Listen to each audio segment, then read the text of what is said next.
దేవునికి కాలిపోతుంది, అయిపోతుంది. నచ్చింది.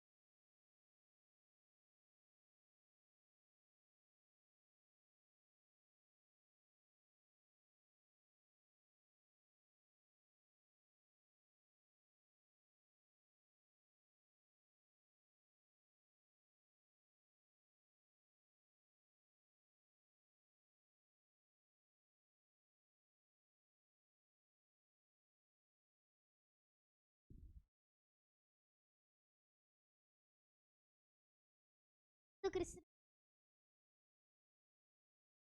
చెప్పబోయే అంశం పేరు మళ్ళీ చెప్తున్నా ప్రియుల ఒక్కడు ప్రపంచంలో వాడ్లు ఉన్నారా? అలాగే కొందరు ప్రకృతిలోని తను కనిపెట్టి పేతలుగా పేరు పెట్టి ఎన్నో అవార్డులు మరెన్నో బిరుదులు ప్రియులరా. అందులో కొందరికి విభూషణ్ రకరకాల పురస్కారాలు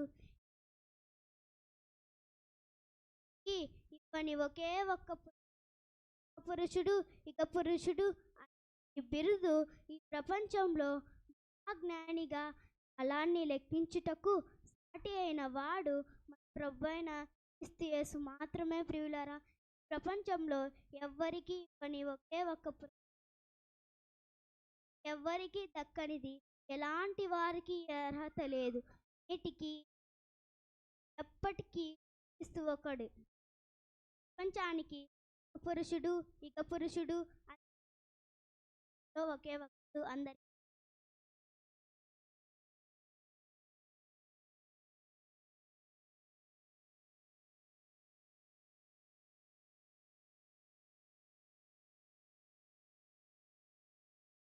ఆశమిచ్చి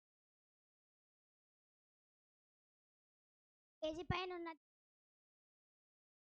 పెద్ద కాక దేవుని పిల్లలైన మీ అందరికీ యేసుక్రీస్తు నామంలో వందనాలు తెలియ.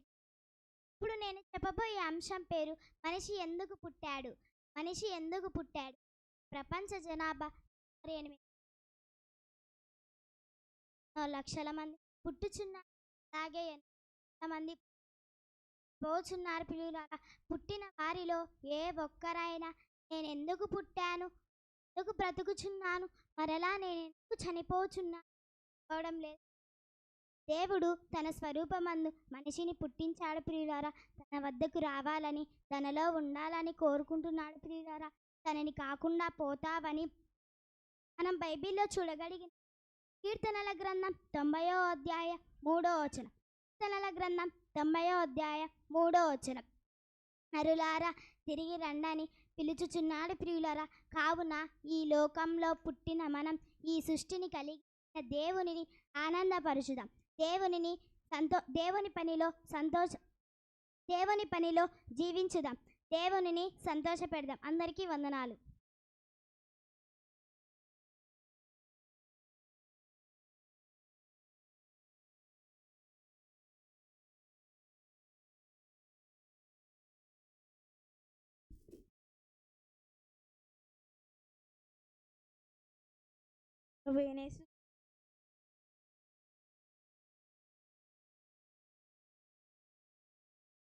పరలోకంలో ప్రియమైన అక్కడ పరలోకం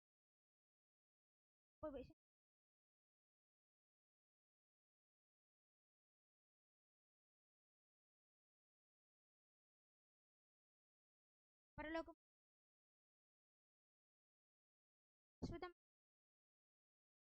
ప్రజలకు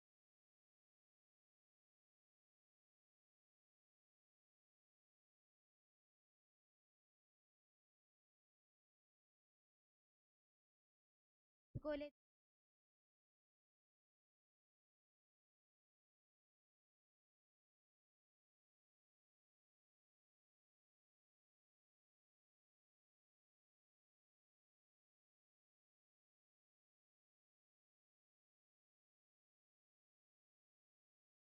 ఎవరు లేరు.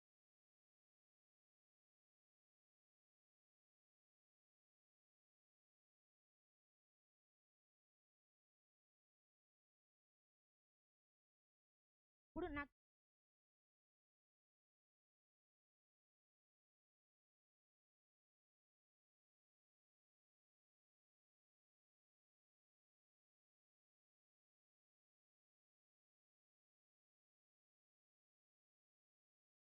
సింహం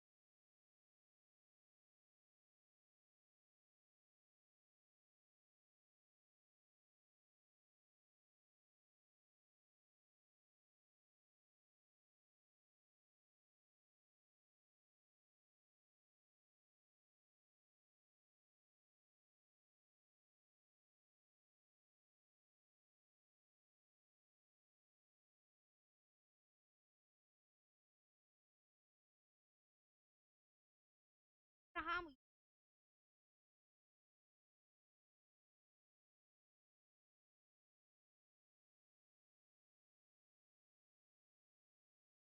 ఏం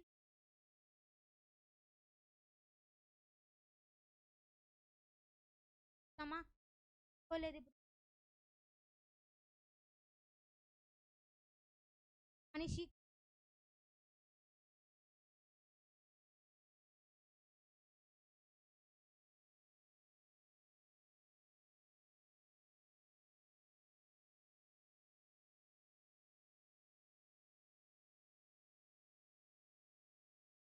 మనం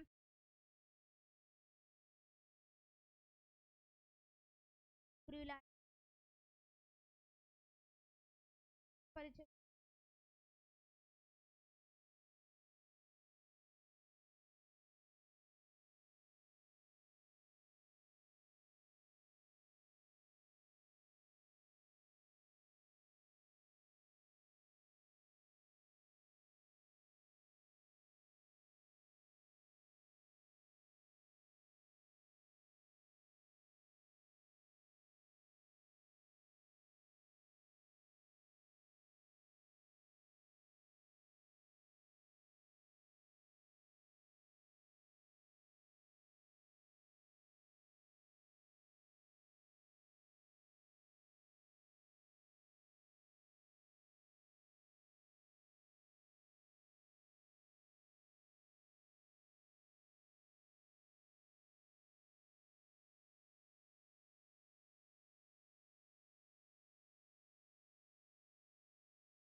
కూడి వచ్చిన మీ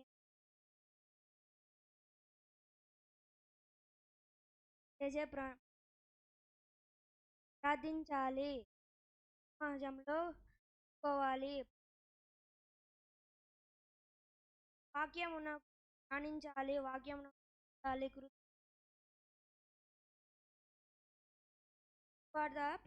ప్రకటించాలి.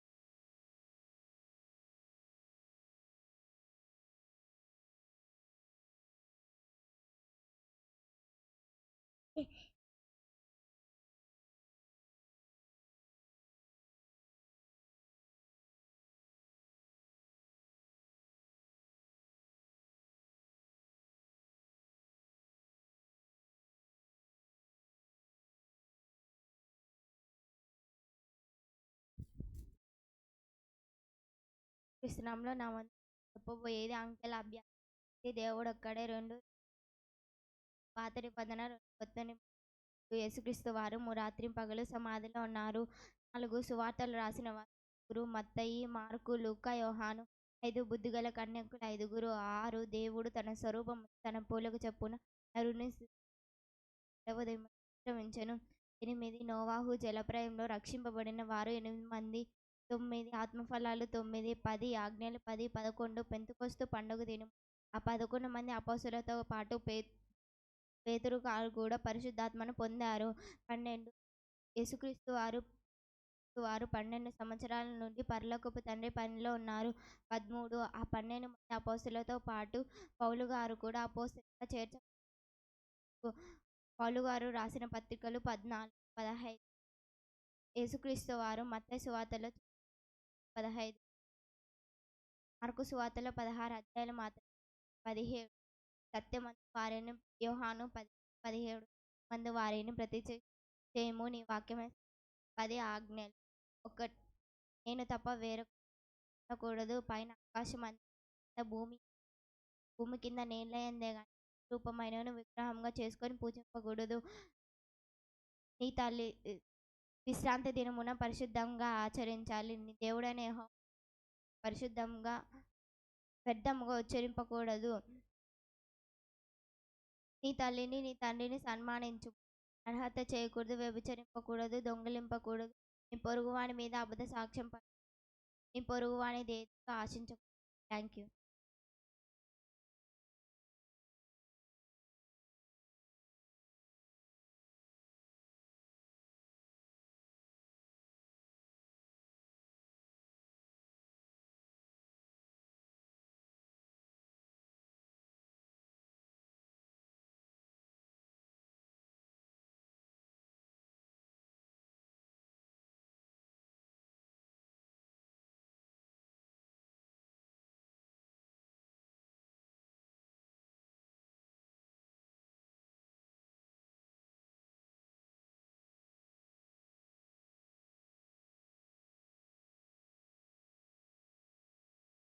చెప్పబోయే అంశం పేరు ప్రేమ గొప్పది. ప్రియులారా,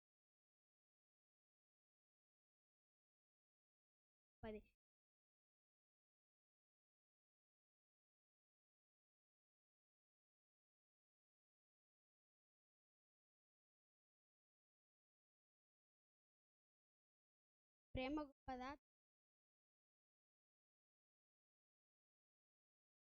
ప్రేమ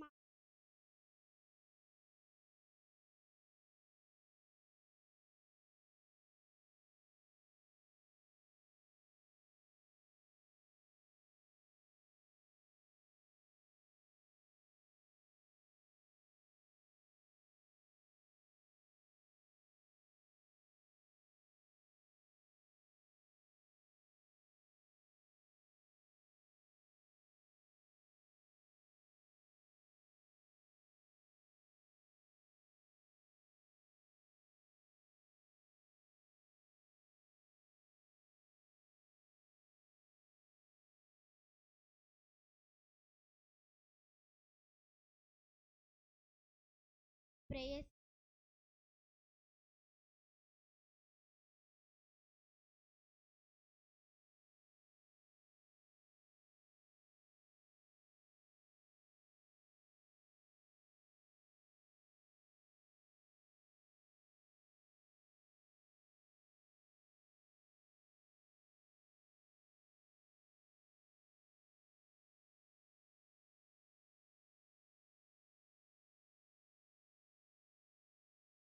ప్రేమలో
వచనం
ఇద్దరు చప్పట్లు కొట్టి చాలా చక్కగా చెప్పారు.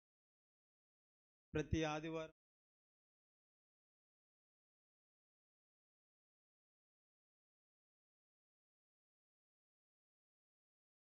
పడుతుంది. సహోదరి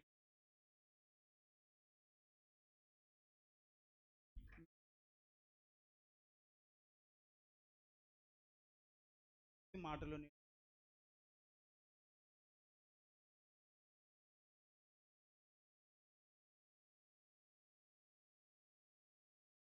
విధముగా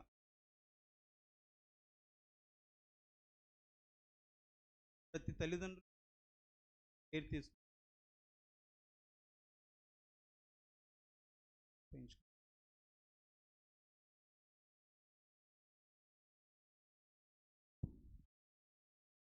వెరీ గుడ్గా పిల్లలను చక్కగా దేవుడు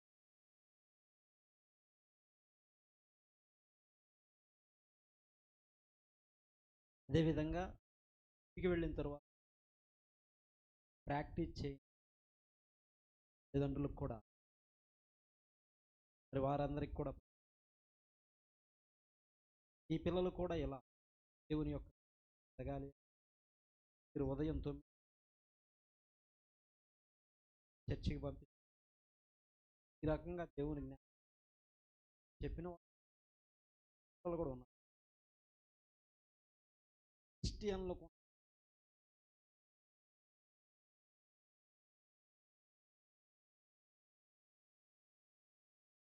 బయట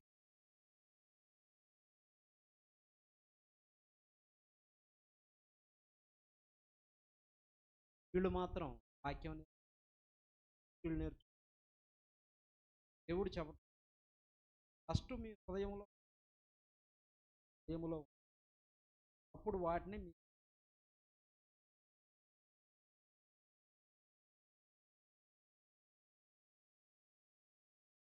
ప్రతిదినము ఈ పిల్లలతో మీరు వాక్యం ప్రతిరోజు ఈ పిల్లలు ఏ తల్లి ఆలోచి పాలలే ఈరోజు సైన్యం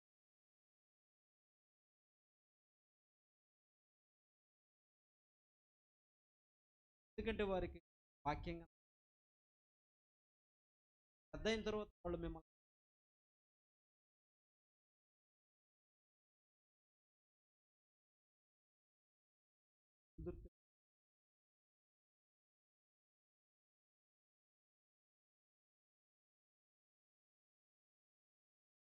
దేవుడు చెప్పిన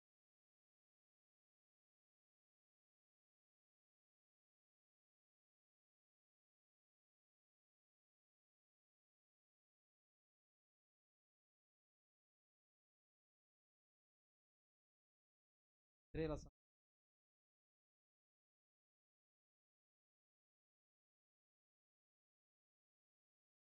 సన్మానం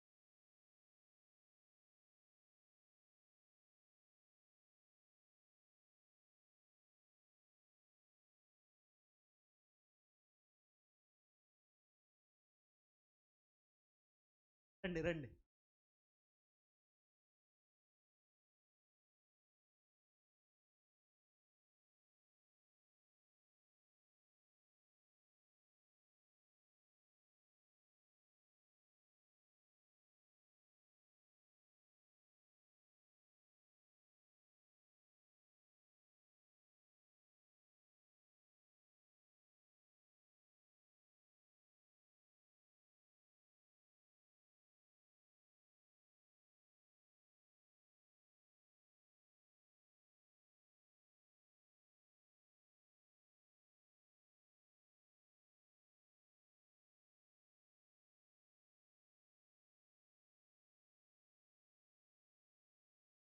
గుడి వచ్చిన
స్త్రీ ముసుగు వేసుకొని సంఘాన్ని గౌరవించాలి.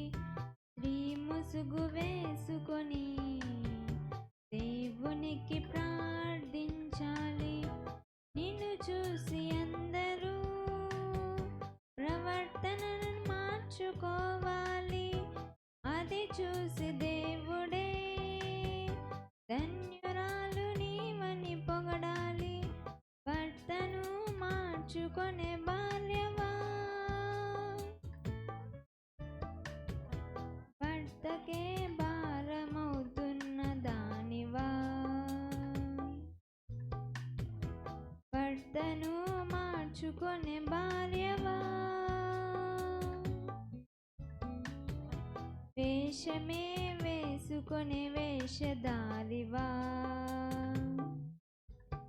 నీ శిరస్సునే నీవు యజమాని అని పిలువు. లోబడుటలో నీవు ఆదర్శివై నిలువు.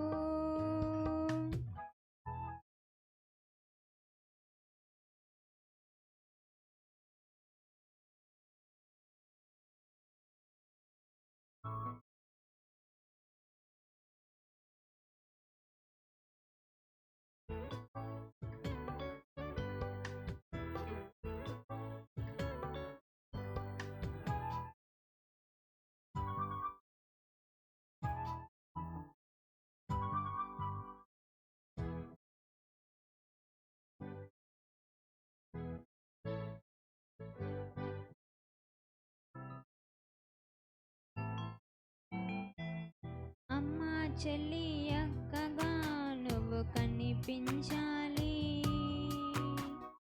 అన్న తమ్ముడని యవనస్తుని చెల్లిగా పిలవాలి. సువార్తకు సహకారిగా నువ్వే ఉండాలి. నిన్నే చూసి నిజమైన సహకారివని అనాలి. జీవ గ్రంథంలోనే ఇలా నీ పేరే రాసుకోవాలి.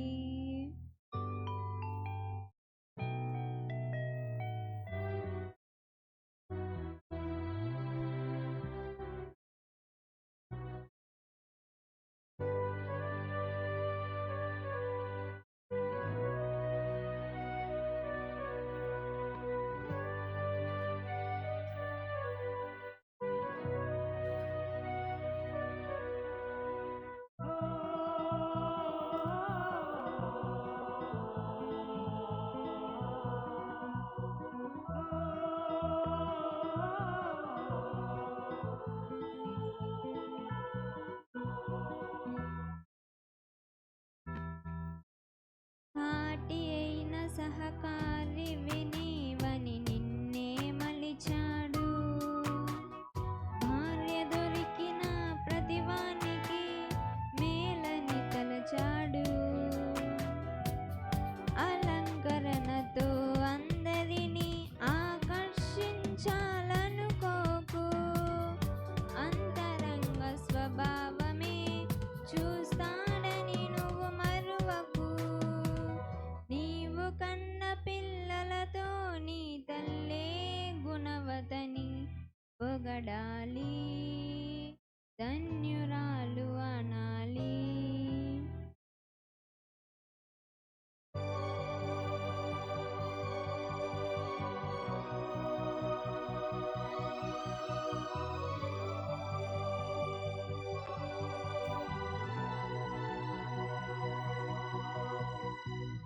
స్త్రీ ముసుగు వేసుకొని సంఘాన్ని గౌరవించాలి.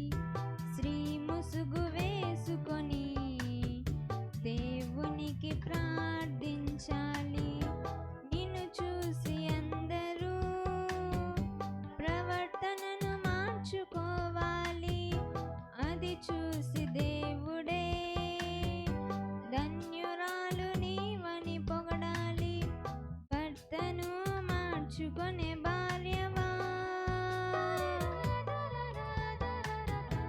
భర్తకే భారమవుతున్న దానివా,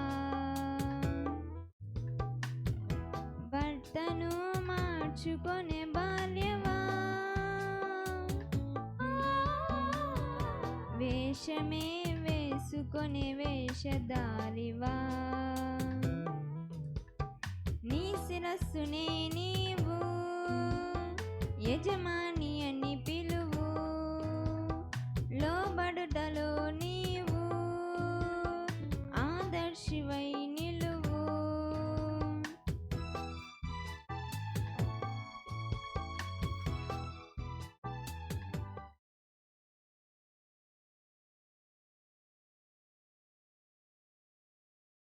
హలో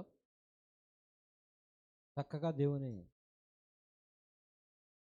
నామాన్ని స్త్రీల సమాజం చేస్తూ ఉన్నాం. ప్రాబ్లం వచ్చింది, కాంపిటీషన్ వచ్చింది.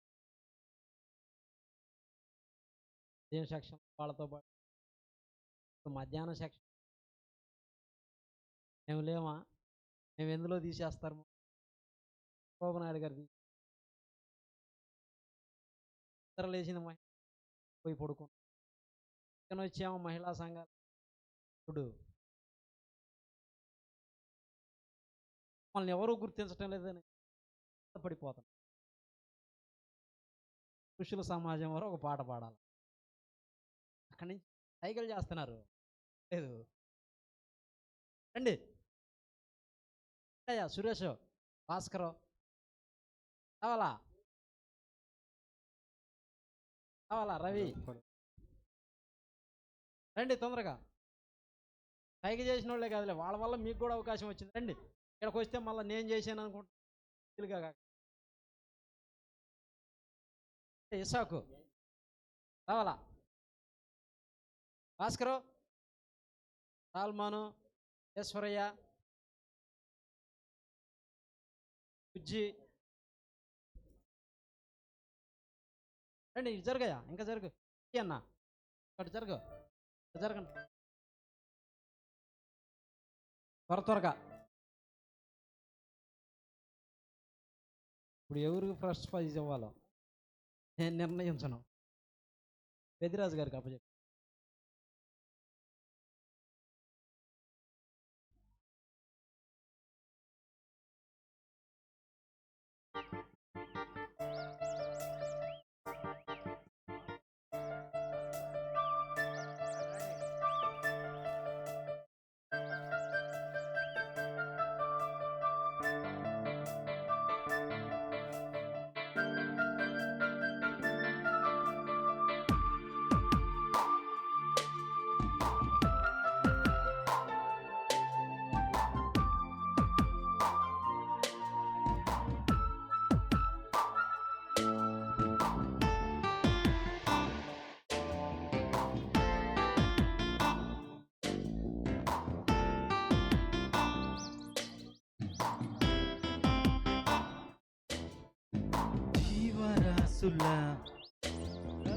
బ్రతుకు నీకులే, నీలాంటి జీవితం తనకులేదులే.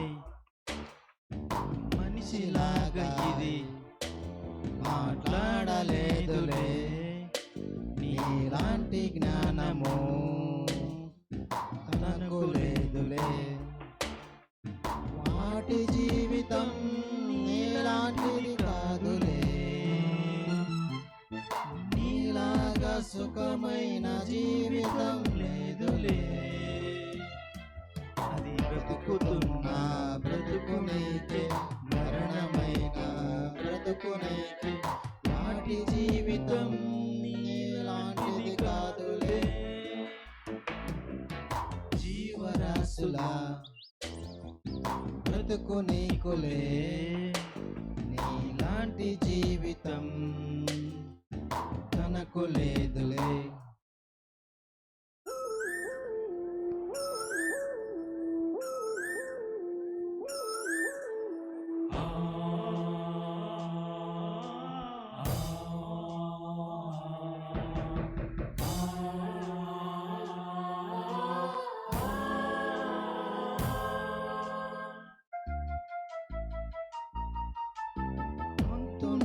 నీలాగా మాట్లాడలేదు,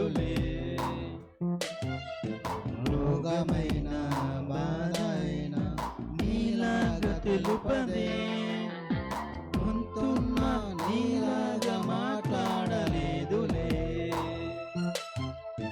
రోగమైన బాధ అయినా నీలాగా తెలుపదే, నీలాంటి జీవితాన్ని దేవుడు తనకివ్వలేదుగా. నీలాంటి బ్రతుకు లేదని జీవి చనిపోదుగా, బలి అయిపోతుందిగా, తన ప్రాణం ఇస్తుందిగా, నీ ఆకలి తీర్చిందిగా. జీవరాశులా బ్రతుకు నీకులే, నీలాంటి జీవితం తనకు లేదులే.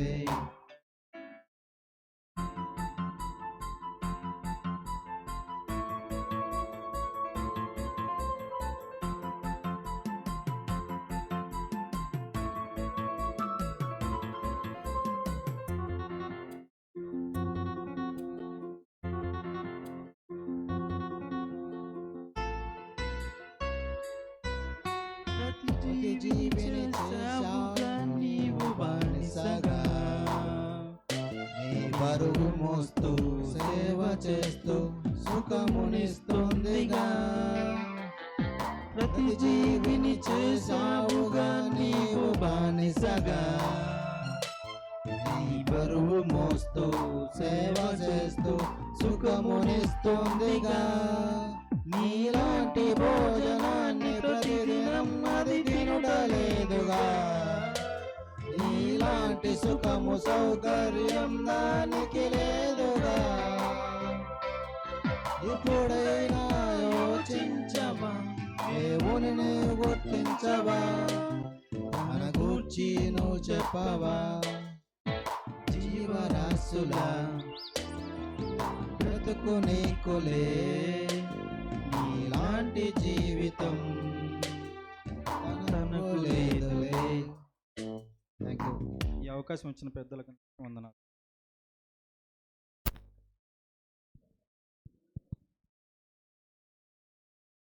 చక్కగా దేవుని నామాన్ని పురుష సమాజానికి ప్రభు నామం చెల్లిస్తూ ఉన్నాం. అందరూ నిశ్శబ్దంగా ఉండాలి, ఎవరు అల్లరి చేయొద్దు. నిద్రపడుతుంది కనుక ప్రతి ఒక్కరూ జాగ్రత్త కలిగి దేవుని యొక్క ప్రభు చేస్తూ వీడియో సాంగ్ వాక్యంలో ఉందా?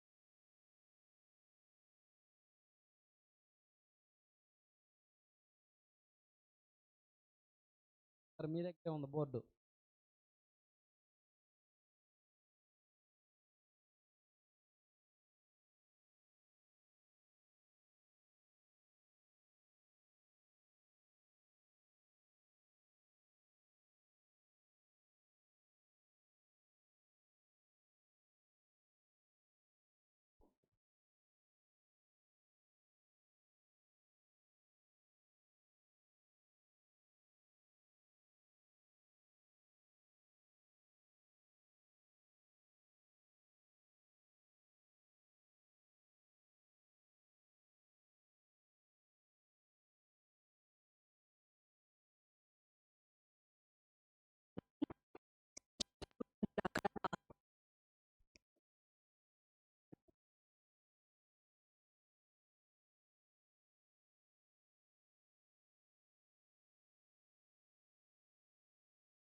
లోకంలో నిజంగా తల్లిదండ్రులు లేని వారికి దేవుడే తల్లి, దేవుడే తండ్రి అని చెప్పొచ్చు, అది నిజమే. కానీ ఇలా ఎక్కువ అనాథ పిల్లలు డే బై డే మన దేశంలో, మన ప్రాంతంలో పెరుగుతూనే ఉన్నారంటే it is not a good sign in the society. పెంచిన తల్లిదండ్రుల్ని వదిలేవాళ్ళు, ఓల్డ్ ఏజ్ హోమ్లో వదిలేవాళ్ళు కానీ, పిల్లల్ని రెస్పాన్సిబిలిటీ తీసుకోకుండా పిల్లల్ని వదిలేసేగా వాళ్ళు కానీ ఎక్కువ మంది పెరుగుతూనే ఉన్నారు మన సొసైటీలో. ఇది చాలా ప్రమాదకరమైన ఒక విషయం, చాలా బాధపడాల్సిన ఒక యాక్చువల్గా చెప్పాలంటే. మ్యూజిక్ పరంగా ఒక పాట పాడాము, మంచి కాంపోజిషన్, కానీ లిరిక్స్ పరంగా అయితే నాకు చాలా బాధ వేస్తుంది పాట గురించి సంబంధించి చెప్పాలంటే. అది మనం ఒకసారి ఆలోచించాలి. మనుషులు మనం ఎక్కడ ఉన్నాము, దేనికి, ఏది ఇంపార్టెంట్ మన లైఫ్లో అనేది. డే బై డే అంటే క్రీస్తు ప్రేమ అంటే when compare to lot of other religion, Christianity has got ఒక సెపరేట్ ఒక యూనిక్నెస్ ఉంది క్రిస్టియానిటీలో. ఎందుకంటే క్రీస్తు ప్రేమ అనేది love and forgiveness is the main pillar of the 2 main pillars of Christianity.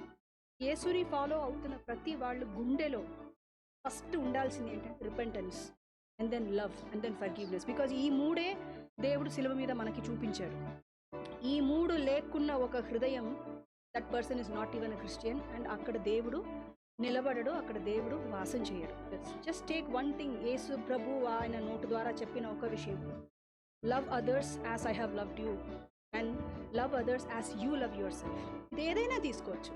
ఈ రెండిట్లో ఏదైనా ఒక కమాండ్మెంట్ని ఒక్కసారి గుర్తుపెట్టి ఆ వెలుగులో మనం కాస్త ఆలోచిస్తే, నాకు తెలిసి ఇలాంటి సమస్యలు, ఇలాంటి ప్రశ్నలు, ప్రాబ్లమ్స్ ఇన్ ద సొసైటీ, ఖచ్చితంగా చాలా ప్రాబ్లమ్స్ని తగ్గించడం జరుగుతుంది. ఒక క్రిస్టియన్ అంటే ఖచ్చితంగా వాడు మంచి హ్యూమన్ బీ అయి ఉండాలి అని దేవుడు మాట. మనం ఎంత దూరం దాంట్లో నిలిచి ఉన్నాము, నిలబెట్టుకుంటున్నాము ఆలోచించి. చాలా సంతోషం. నమస్తే. నమస్తే.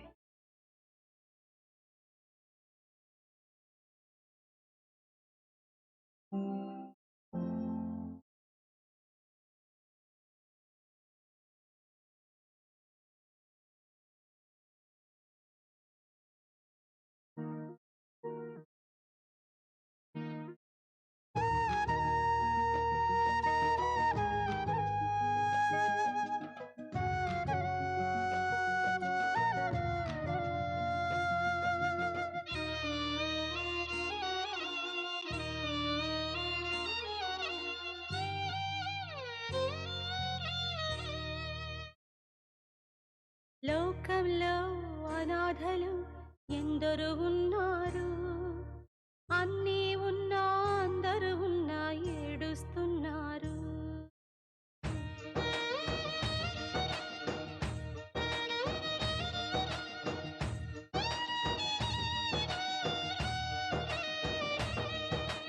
లోకంలో అనాథలు ఎందరో ఉన్నారు, అన్నీ ఉన్నా అందరూ ఉన్నా ఏడుస్తున్నారు.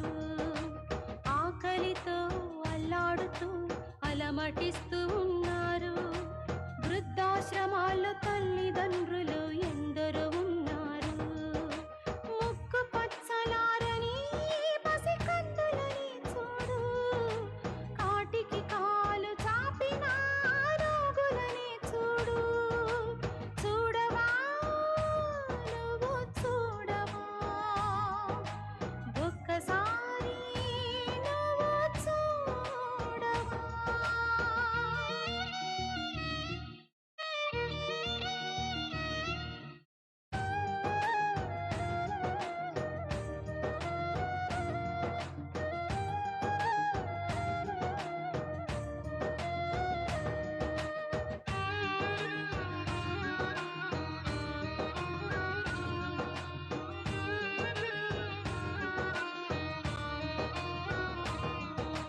పిల్లలే ప్రాణంగా, పిల్లలే బ్రతుకుగా, అహర్నిశలు పని చేసే తల్లిదండ్రుల కష్టం చూడవా.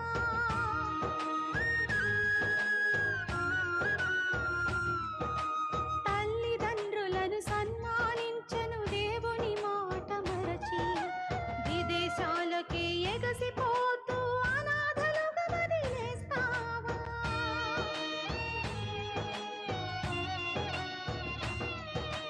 కష్టమంతా నీపై వారు పెట్టుబడిగా పెట్టి, బ్రతుకు తాళలేక ఆత్మహత్య చేసుకోగా.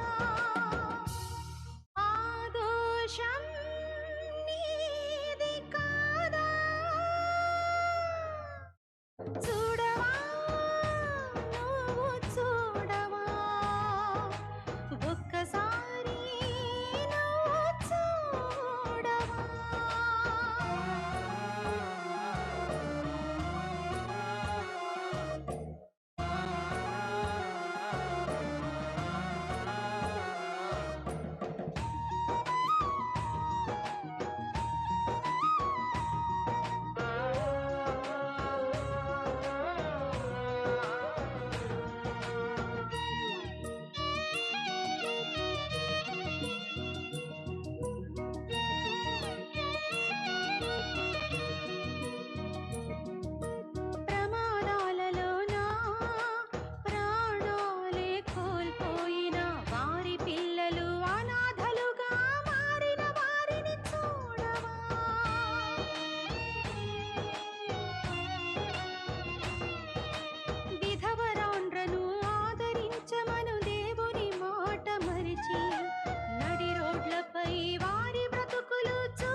నువ్వు ప్రేమమూర్తిగా మారవా.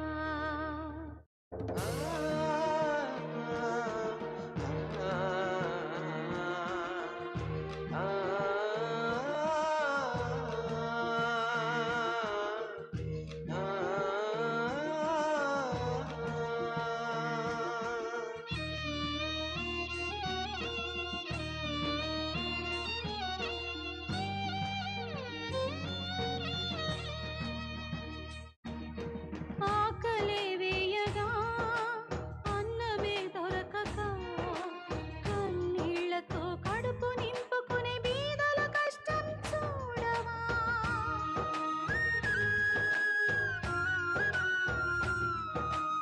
అన్నార్తులకు ఆహారమును ఇవ్వమన్న మాటను మరచి భక్తి ముసుగులో దీర్ఘ ప్రార్థనతో ఉపవాసం చేస్తున్నావా.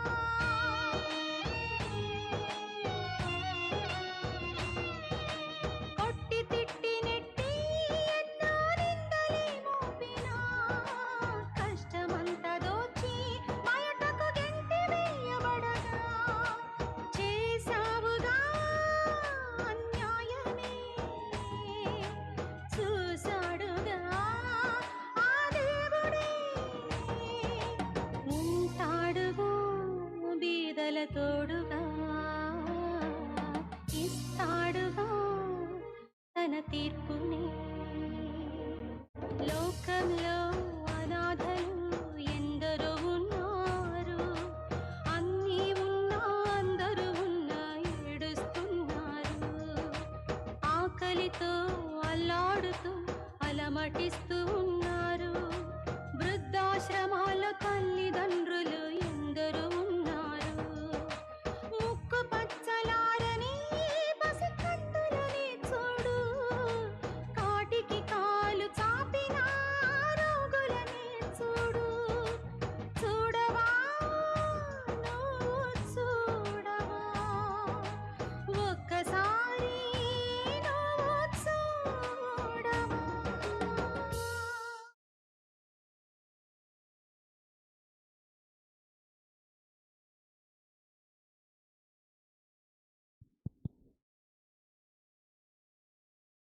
చూశారుగా ప్రేమన దేవుని వల్లరా,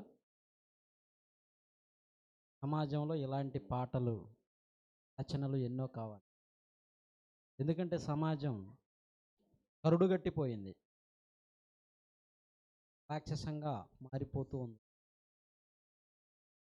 పాట రాయటానికి నేను ఎన్నో రాత్రులు నిద్రగాశాను, ఎన్నో రాత్రులు నిద్ర మేల్కొన్నాను. రాజమండ్రి ప్రాంతానికి వెళ్ళి మ్యూజిక్ చేయించాను గిడియోన్ గారితో.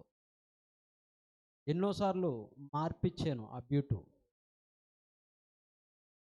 హైదరాబాద్కి వెళ్ళి స్టూడియోలో కల్పన గారితో పాడిచ్చాను. సుమారుగా మొత్తం 1,00,000కి పైన అయింది. దానివల్ల నాకేం ₹1 కూడా వచ్చింది లేదు, ఎవరిని నేను అడిగింది కూడా లేదు. అలాంటి ఒక 12, 13 పాటలు రాసి ఛానల్లో ఉండే క్రైస్ట్ చర్చ్ పులివెందుల యూట్యూబ్ ఛానల్లో ఉన్నాయి. ఆ సాంగ్స్ కూడా మీరు కావలసిన వారు సంప్రదించండి. అందులో ఆడియో వీడియో పాటలు ఉన్నాయి, మెసేజెస్ ఉన్నాయి. వాటిని వినండి, మీ ఆత్మీయ జీవితానికి మేలుకరంగా ఉంటుందని భావిస్తూ ఉన్నాం. ప్రేమణ దేవుని వల్ల ఆలోచించి మంచి మనసుతో మీరు ఈ పరిచర్య కొరకు ప్రతిదినం మీ ప్రార్థనలో జ్ఞాపకం చేసుకోనండి, ప్రార్థించండి. ఈ సమయంలో దేవుని యొక్క వాక్యాన్ని విందాం. మన మధ్య దైవజనులు ఉన్నారు. శ్రద్ధ కలిగి ప్రతి ఒక్కరు ఆసక్తిగా దేవుని మాట వినవలసిందిగా కోరుచు. లేవగలిగిన వాళ్ళందరూ ఒకసారి లేచి నిలవబడితే, లేవలేని వాళ్ళు కూర్చోండి. ముసలోళ్ళు, కాళ్ళు నొప్పులు ఎవరైనా ఉంటే లేవలేని వాళ్ళు కూర్చోండి. లేవగలిగిన వాళ్ళందరూ లేచి నిలవబడినట్లయితే ప్రార్థన చేసుకొని వాక్యం విందాం. చాలాసేపటి నుంచి కూర్చొని ఉన్నారు కదా, కాళ్ళు పట్టకపోయి ఉంటాయి, బ్లడ్ సర్క్యులేషన్ సరిగ్గా ఉండదు. అందుకోసమై దైవజనులు ప్రార్థించి వాక్యాన్ని సమయాన్ని అన్నయ్య గారికి అప్పగిస్తూ ఉన్నాం. అందరూ చప్పట్లు కొట్టి వాక్యానికి ఆహ్వానించి ప్రార్థన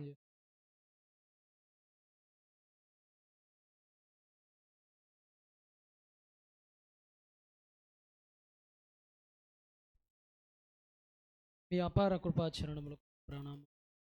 ఈ మధ్య బిడ్డలందరూ కలిసి భోజన తదనంతరం వాక్యాన్ని చల్లని తోడును అనుగ్రహించు. యేసుక్రీస్తు వారి పేరిట ప్రార్థన. కూర్చోండి పిల్లలు, కూర్చోండి, అందరూ దయచేసి కూర్చోండి.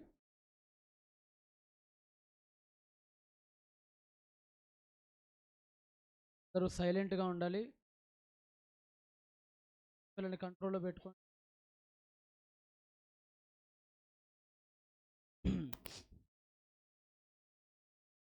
సైలెంట్. తెలుసు మీలో చాలామంది నిద్రకు ఉపక్రమించారు. అయితే ఎక్కువసేపు మీతో సంభాషించాలి. హాఫ్ అన్ అవర్, అర్ధగంట ఎక్కువసేపు చెప్పినా దాని బ్రెయిన్ యాక్సెప్ట్ చేయగలగాలి. దానికి ఒక వచ్చాను కదా అని మరలా కొంత వీలైనంత వరకు తక్కువ ప్రణనిచ్చే.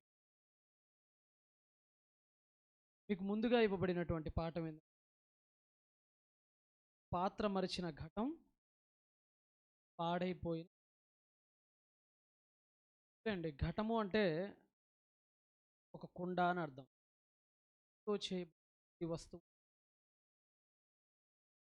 మీ ఇంట్లో వెలిగించుకునే నాడు ఆరాధనకు ఉపయోగించే కుండీలు కానీ, మట్టితో చేయబడినటువంటి కుండీలు కానివచ్చు, కుండలు కానివచ్చు, మట్టితో చేయబడిన పాత్రల్ని సహజంగా ఘటం అని పిలుస్తారు.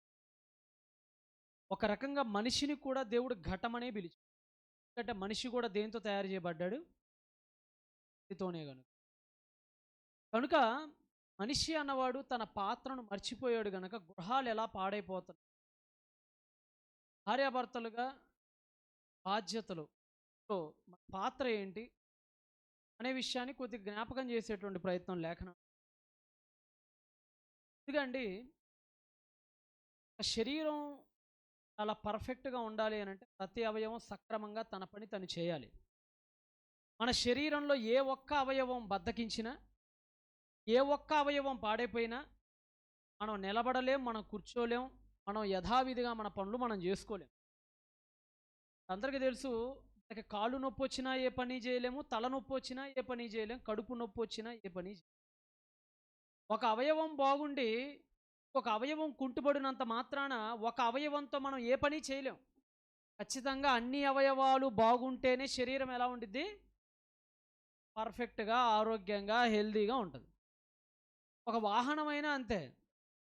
అన్ని వస్తువులు సరిగ్గా పనిచేస్తేనే వాహనం సక్రమంగా ముందుకెళ్ళిద్ది, లేదంటే గమ్యానికి మనం చేరా. అలానే కుటుంబము అనేది ఒక వాహనం లేదంటే ఒక శరీరం అని మీరు అనుకుంటే దానిలో రకరకాల పాత్రలు మనందరం పోషిస్తున్నాం. ఇక్కడ ఉన్న మీరందరూ ఒక కుటుంబంలో సభ్యులు, అవునా? మీరు ఒక కుటుంబంలో భార్యగానో, లేదంటే భర్తగానో, అది లేదంటే కూతురుగానో, కుమార్తెగానో, ఏదో ఒక పాత్రలో మీరందరూ కుటుంబం అనే గొడుగు కింద ఉన్నవాళ్ళే. ఇప్పుడు కుటుంబం అనే ఈ గొడుగులో ఉన్న మీ యొక్క కనీస శిక్షణ బాధ్యతలు ఏంటి అనే విషయాన్ని మనం ముందుకు చేద్దాం. ముందుగా అపోస్తలుడైన పౌలు తిమోతికి రాసినటువంటి పత్రిక ద్వారా ముందుకెళ్దాం. అపోస్తలుడైన పౌలు తిమోతికి పత్రికను రాస్తూ ఎన్నో విలువైన విషయాలు స్త్రీ గురించి ఆయన మాట్లాడతాడు. మొదటి పత్రిక 5వ అధ్యాయం 14వ వచనం. తిమోతి మొదటి పత్రిక 5:14.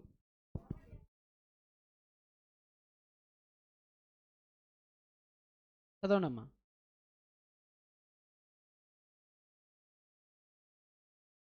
కాబట్టి యవ్వన స్త్రీలు వివాహము చేసుకొని పిల్లలను కని గృహ పరిపాలన జరిగించుచు. ఏమన్నాడండి? ఏం జరిగించాలట ఒక యవ్వన స్త్రీ? రూల్ ద హౌస్ అని ఉంటుంది, లేదంటే గైడ్ టు యువర్ హౌస్. నీ ఇంటిని నువ్వు గైడ్ చేయాలి, నీ ఇంటిని నువ్వు రూల్ చేయాలి అని ఉంటుంది. రూల్ అంటే రూలర్ అని అర్థం, రూలర్షిప్ అంటే ఇంటి పైన రూలర్షిప్ దేవుడు ఎవరికి ఇచ్చారంటే, కొంతమంది అనుకుంటారు పురుషుడిదేనేమోలే మాది కాదు అనుకుంటారు. దానిలో కూడా కొంత అవగాహన రాహిత్యం లేకపోలేదు. మరలా చదవండి ఆ మాట. గృహ పరిపాలన అంటే గృహాన్ని పరిపాలించే బాధ్యతలో ఎవరు కూడా ఉన్నారు? పురుషుడు మాత్రమే కాదు, స్త్రీ కూడా ఉంది. మీకు అందరికీ తెలుసు గృహ పరిపాలన అంటే అర్థమైందంటే కూర్చటమో, లేదంటే అంట్లు టయానికి తోమటమో, సాయంత్రం భర్త వచ్చే సమయానికి అన్నం వడ్డించి పెట్టటమో, ఇదేనేమో పరిపాలన అని మీరు అనుకోకండి. పైనే చెప్తున్నాడు ఆయన, మరలా చదవండి ఆ పైన.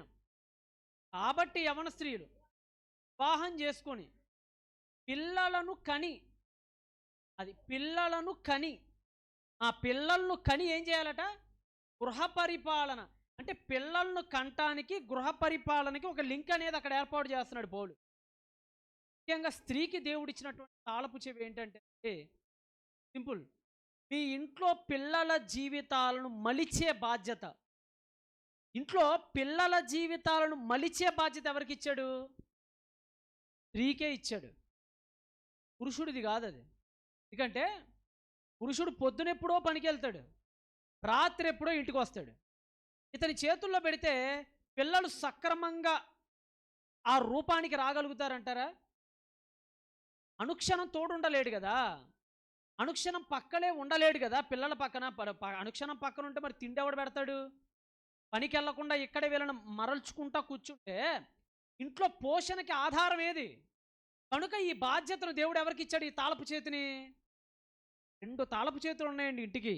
ఒకటి పిల్లల్ని సరిగ్గా పెంచే తాళపు చేతిని మాత్రం స్త్రీకి ఇచ్చాడు. కుటుంబానికి కాపలాగా పెద్ద దిక్కుగా ఉంటూ ఆర్థిక పోషణ చేసే తాళపు చేతిని ఎవరికి ఇచ్చారు? పురుషుడికి ఇచ్చారు. ఇద్దరు అధికారులే, ఎవరి పాత్ర వాళ్ళు చేయాల్సిన పరిస్థితిలో ఉన్నటువంటి అధికారులు. అయితే ఈ రోజుల్లో మీకు అందరికీ తెలుసు, పిల్లల్ని పెంచడంలో పూర్తిగా ఫెయిల్ అయిపోతున్నారు చాలామంది. చాలామందికి బైబిల్ సరిగ్గా అర్థం కాలేదు అంటానికి ఒక ప్రత్యక్ష ఉదాహరణ ఏంటంటే, స్త్రీ జన్మ పరమార్థం ఏంటో స్త్రీకి కూడా అర్థం కాలేదండి. అర్థమైందా? నాకు బాగా గుర్తు సార్, నేను చిరంజీవి గారి కుటుంబం ఇంటర్వ్యూ ఒకసారి చూస్తున్నా. తమ్ముడు నాగబాబు గారు ఏదో చూస్తున్నప్పుడు నాకు ఎప్పటి నుంచో ఒక డౌట్ వాళ్ళ ఫ్యామిలీ మీద, చిరంజీవి గారి కుటుంబం మీద నాకు ఎప్పటి నుంచో ఒక అనుమానం ఉంది. ఏంటంటే వారి నాన్న కమ్యూనిస్ట్ వాది, అంటే వారి నాన్న దేవుడు లేడు అని నమ్మే వ్యక్తి. వాళ్ళే చెప్పారు సార్. ఆయనే మాట్లాడుతూ అంటాడు, మా అమ్మ దీపారాధన చేసినప్పుడు, దీపారాధన అంటే తెలుసు, విగ్రహాలకి దీపారాధన చేసి హారతి ఇస్తూ, మా అమ్మ విగ్రహానికి దీపారాధన చేసి మా నాన్నకు హారతి అద్దుకోమని ఇస్తే వాళ్ళ నాన్నట ఆ దీపారాధనలో సిగరెట్లు కాల్చేవాడు. అంటే దేవుణ్ణి నమ్మనివాడు, దేవుడు అంటే బొత్తిగా గిట్టనివాడు, దేవుడు లేడు, దెయ్యం లేదు, పక్కన పెట్టేయండిరా అని వాదించే వ్యక్తి ఎవరు? చిరంజీవి గారు నాన్నగారు. కానీ నేను ఆ విషయం విన్న తర్వాత నాకు బ్రెయిన్లో ఒకటి వెలిగింది, మరి అదేంటి వీళ్ళ నాన్న నాస్తికుడు కదా, మరి కొడుకులేంటి అందరూ దైవభక్తి కలిగినగా ఉన్నారు? పవన్ కళ్యాణ్ గారు చూస్తే ఆయన ఎప్పుడు మాలేస్తుంటాడు, ఎప్పుడు యజ్ఞాలు చేస్తుంటాడు, ఎప్పుడు అటు పోతుంటాడు, ఆధ్యాత్మిక పరిభాషలో తిరుగుతూ ఉంటాడు ఆయన. చిరంజీవి గారేమో నేను ఎక్కువ హనుమంతుడు భక్తుడని ఆయన పేరు కూడా చిరంజీవి అనే పెట్టేసుకున్నాడు. ఇలాగా వీళ్ళ ముగ్గురుకేమో దైవభక్తి బాగా అబ్బింది. వీళ్ళ నాన్న చూస్తే ఎవరని చెప్పారు? దేవుడే లేడనేటువంటి ఒక నాస్తికుడు, ఒక కమ్యూనిస్టు వాడు. నాకున్న డౌట్ ఏంటంటే, నాన్న నాస్తికుడు అయినప్పుడు కొడుకులకు అది అబ్బాలి కదా, మరి వీళ్ళకేంటి వ్యతిరేకంగా దైవభక్తి బాగా అబ్బింది హిందూయిజం మీద? నేను ఎప్పటి నుంచో ఒక డౌట్తో ఉంటాను. ఆ డౌట్ ఒకసారి నాకు వాళ్ళే క్లియర్ చేశారు. అదే ఏం లేదండి, మా నాన్న నాస్తికుడేను, కాకపోతే మా నాన్న ఎప్పుడు ఇంట్లో ఉండేవాడు కాదు కదా. నాన్న ఎప్పుడు మా పక్కన కూర్చోబెట్టారా, అదిరా ఒరే ఇదిరా అని చెప్పేవాడు కదా. ఆయన పొద్దున ఎప్పుడో పోలీస్ కానిస్టేబుల్ ఆయన వెళ్ళిపోయాడు, రాత్రికి ఎప్పుడు అర్ధరాత్రి 11ంటికి వచ్చేవాడు. మా నాన్న మాతో ఎక్కువగా ఉండేవాడు కాదు కనుక ఆయన భావజాలం మా మీద పడలేదు. మా అమ్మ పొద్దున్న లెగిస్తే మా పక్కనే ఉండేది. మా అమ్మ ఆ గుడి అనేది, ఈ గుడి అనేది, అటు తిరిగేది, ఇటు తిరిగేది, మమ్మల్ని కూడా తీసుకెళ్తూ ఉండేది. ఆ కథలు చెప్పేది, ఈ కథలు చెప్పేది, పురాణాలు చెప్పేది, సాహిత్యాలు చెప్పేది, అవన్నీ చెప్పి మమ్మల్ని పెంచింది కనుక మా అమ్మ భక్తి మా అందరికీ వచ్చింది. మా నాన్న భావజాలం మాలో ఒక్కడికి కూడా కాలేదు అని చెప్పి. అప్పుడు నాకు ఒక విషయం అర్థమైంది. ఓకే, నిజమే యేసుప్రభు వారు చెప్పింది. అందుకని గృహ పరిపాలన అనే తాళపు చేతిని ఎవరికి ఇచ్చాడు ఆయన? పురుషుడికి, ఇలా స్త్రీకి ఇచ్చాడు. ఎందుకంటే పిల్లల మీద ఎవరి ఎఫెక్ట్ ఎక్కువ పడిద్ది అంటే తండ్రిది ఎక్కువ పడదు. అయితే పడిద్ది, నేను బొత్తిగా పడదని నేను చెప్పట్లా. కానీ వాళ్ళిద్దరిని పోల్చి చూస్తే ఎవరికంటే ఎవరి భావజాలం ఎక్కువ పడిద్ది? ఈ భావజాలం, తల్లి భావజాలమే ఎక్కువ పడిద్ది. ఎవరి మీద? పిల్లల మీద. అందుకనే మీ బాధ్యతను మీరు ఎంత జాగ్రత్తగా నిర్వహిస్తే మీ సంతానం దేవుడి కోసం బతికిద్ది. మీరు దాన్ని ఎప్పుడు మర్చిపోమాకండి. అందుకని దేవుడు సృష్టి క్రమాన్ని కూడా మనం ఒకసారి ఆలోచించే ప్రయత్నం చేద్దాం. ఆది కాండానికి ఒకసారి రండి మీరందరూ. ఆది కాండము 2వ అధ్యాయము 7వ వచనానికి రండి.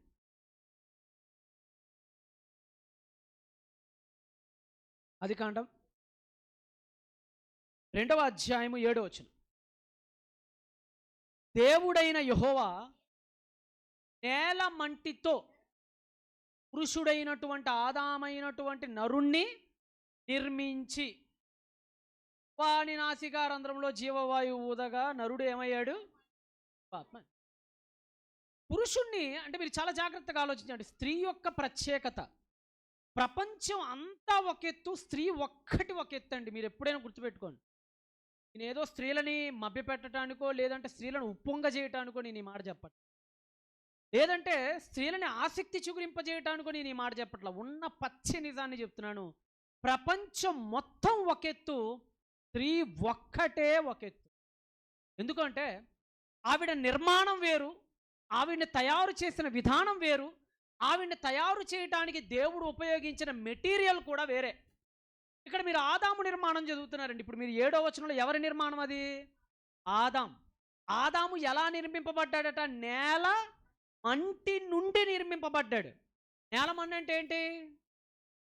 మన కాలు కింద నలుగుతున్న భూమి. ఈ భూమిలో నుంచి పదార్థం, అది లోపల పదార్థం, భూమి యొక్క మధ్యస్థంలో ఉండేటువంటి పదార్థాన్ని ఆయన తీసుకొని, అనగా నేల మంటిని ఆయన తీసుకొని ఏం తయారు చేశాడు? పురుషుణ్ణి తయారు చేశాడు. జీవాత్మ అయిపోయాడు తర్వాత. మరి జంతువులన్నీ ఎలా పుట్టినాయి? ఇప్పుడు మన కళ్ళ ముందు కుక్కలు తిరుగుతున్నాయి, పిల్లులు, బల్లులు, చీమలు, ఈగలు, దోమలు, మన కళ్ళ ముందు చరాచర సృష్టి తిరుగుతుంది. ఇది ఎలా పుట్టుకొచ్చింది? ఇది ఎలా కలిగింది? ఇది ఎలా తయారు చేయబడింది అనే ప్రశ్న కూడా బైబిల్లో 19వ వచనంలో చాలా అద్భుతమైన వివరణ ఆది కాండంలో మోషే గారు ఇచ్చారు. ఒకసారి అది కూడా చదవండి. 19వ వచనం. దేవుడైన యెహోవా ప్రతి భూజంతువును, ఎవ్రీ యానిమల్, కొన్ని భూజంతువులనా ప్రతి భూజంతువునా? కొన్ని కాదు కదా, ప్రతి, ఎవ్రీ యానిమల్, ప్రతి భూజంతువుని, ఎవ్రీ బర్డ్, ప్రతి పక్షిని నేల నుండి నిర్మించి, జాగ్రత్తగా ఆదాముని ఎక్కడి నుంచి నిర్మించాడు? నేల నుండి నిర్మించి. ఇక్కడ ప్రతి భూజంతువుని, ప్రతి పక్షిని ఎక్కడి నుంచి నిర్మిస్తున్నాడు? నేల నుండి నిర్మించి. ఏమైనా తేడా ఏమైనా కనిపిస్తుందా మీకు నిర్మాణ విషయంలో? చెప్పండి. నిర్మాణ విషయంలో పురుషుడికి జంతువులకి ఏమైనా తేడా మీకు కనపడుతుందా?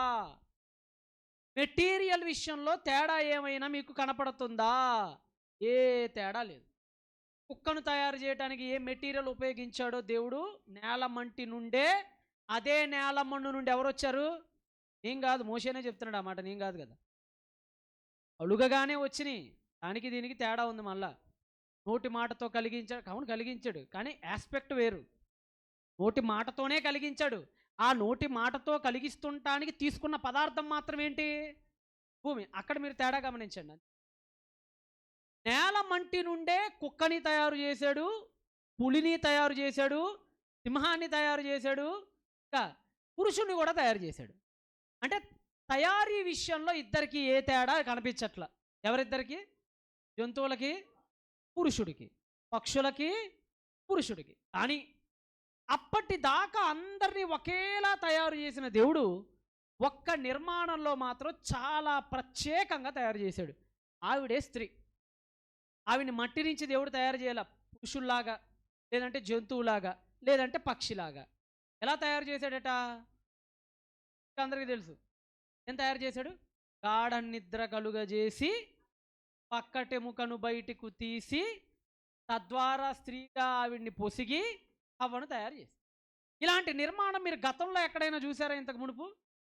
ఇక్కడ కనిపించదు మీకు. అంటే చాలా ప్రత్యేకంగా కనపడుతుంది. ఎవరి నిర్మాణం? చాలా ప్రత్యేకంగా. ఈవిడ మెటీరియల్ కూడా వేరు. ఈవిడ మెటీరియల్ ఏంటి? ఎముక అనే మెటీరియల్.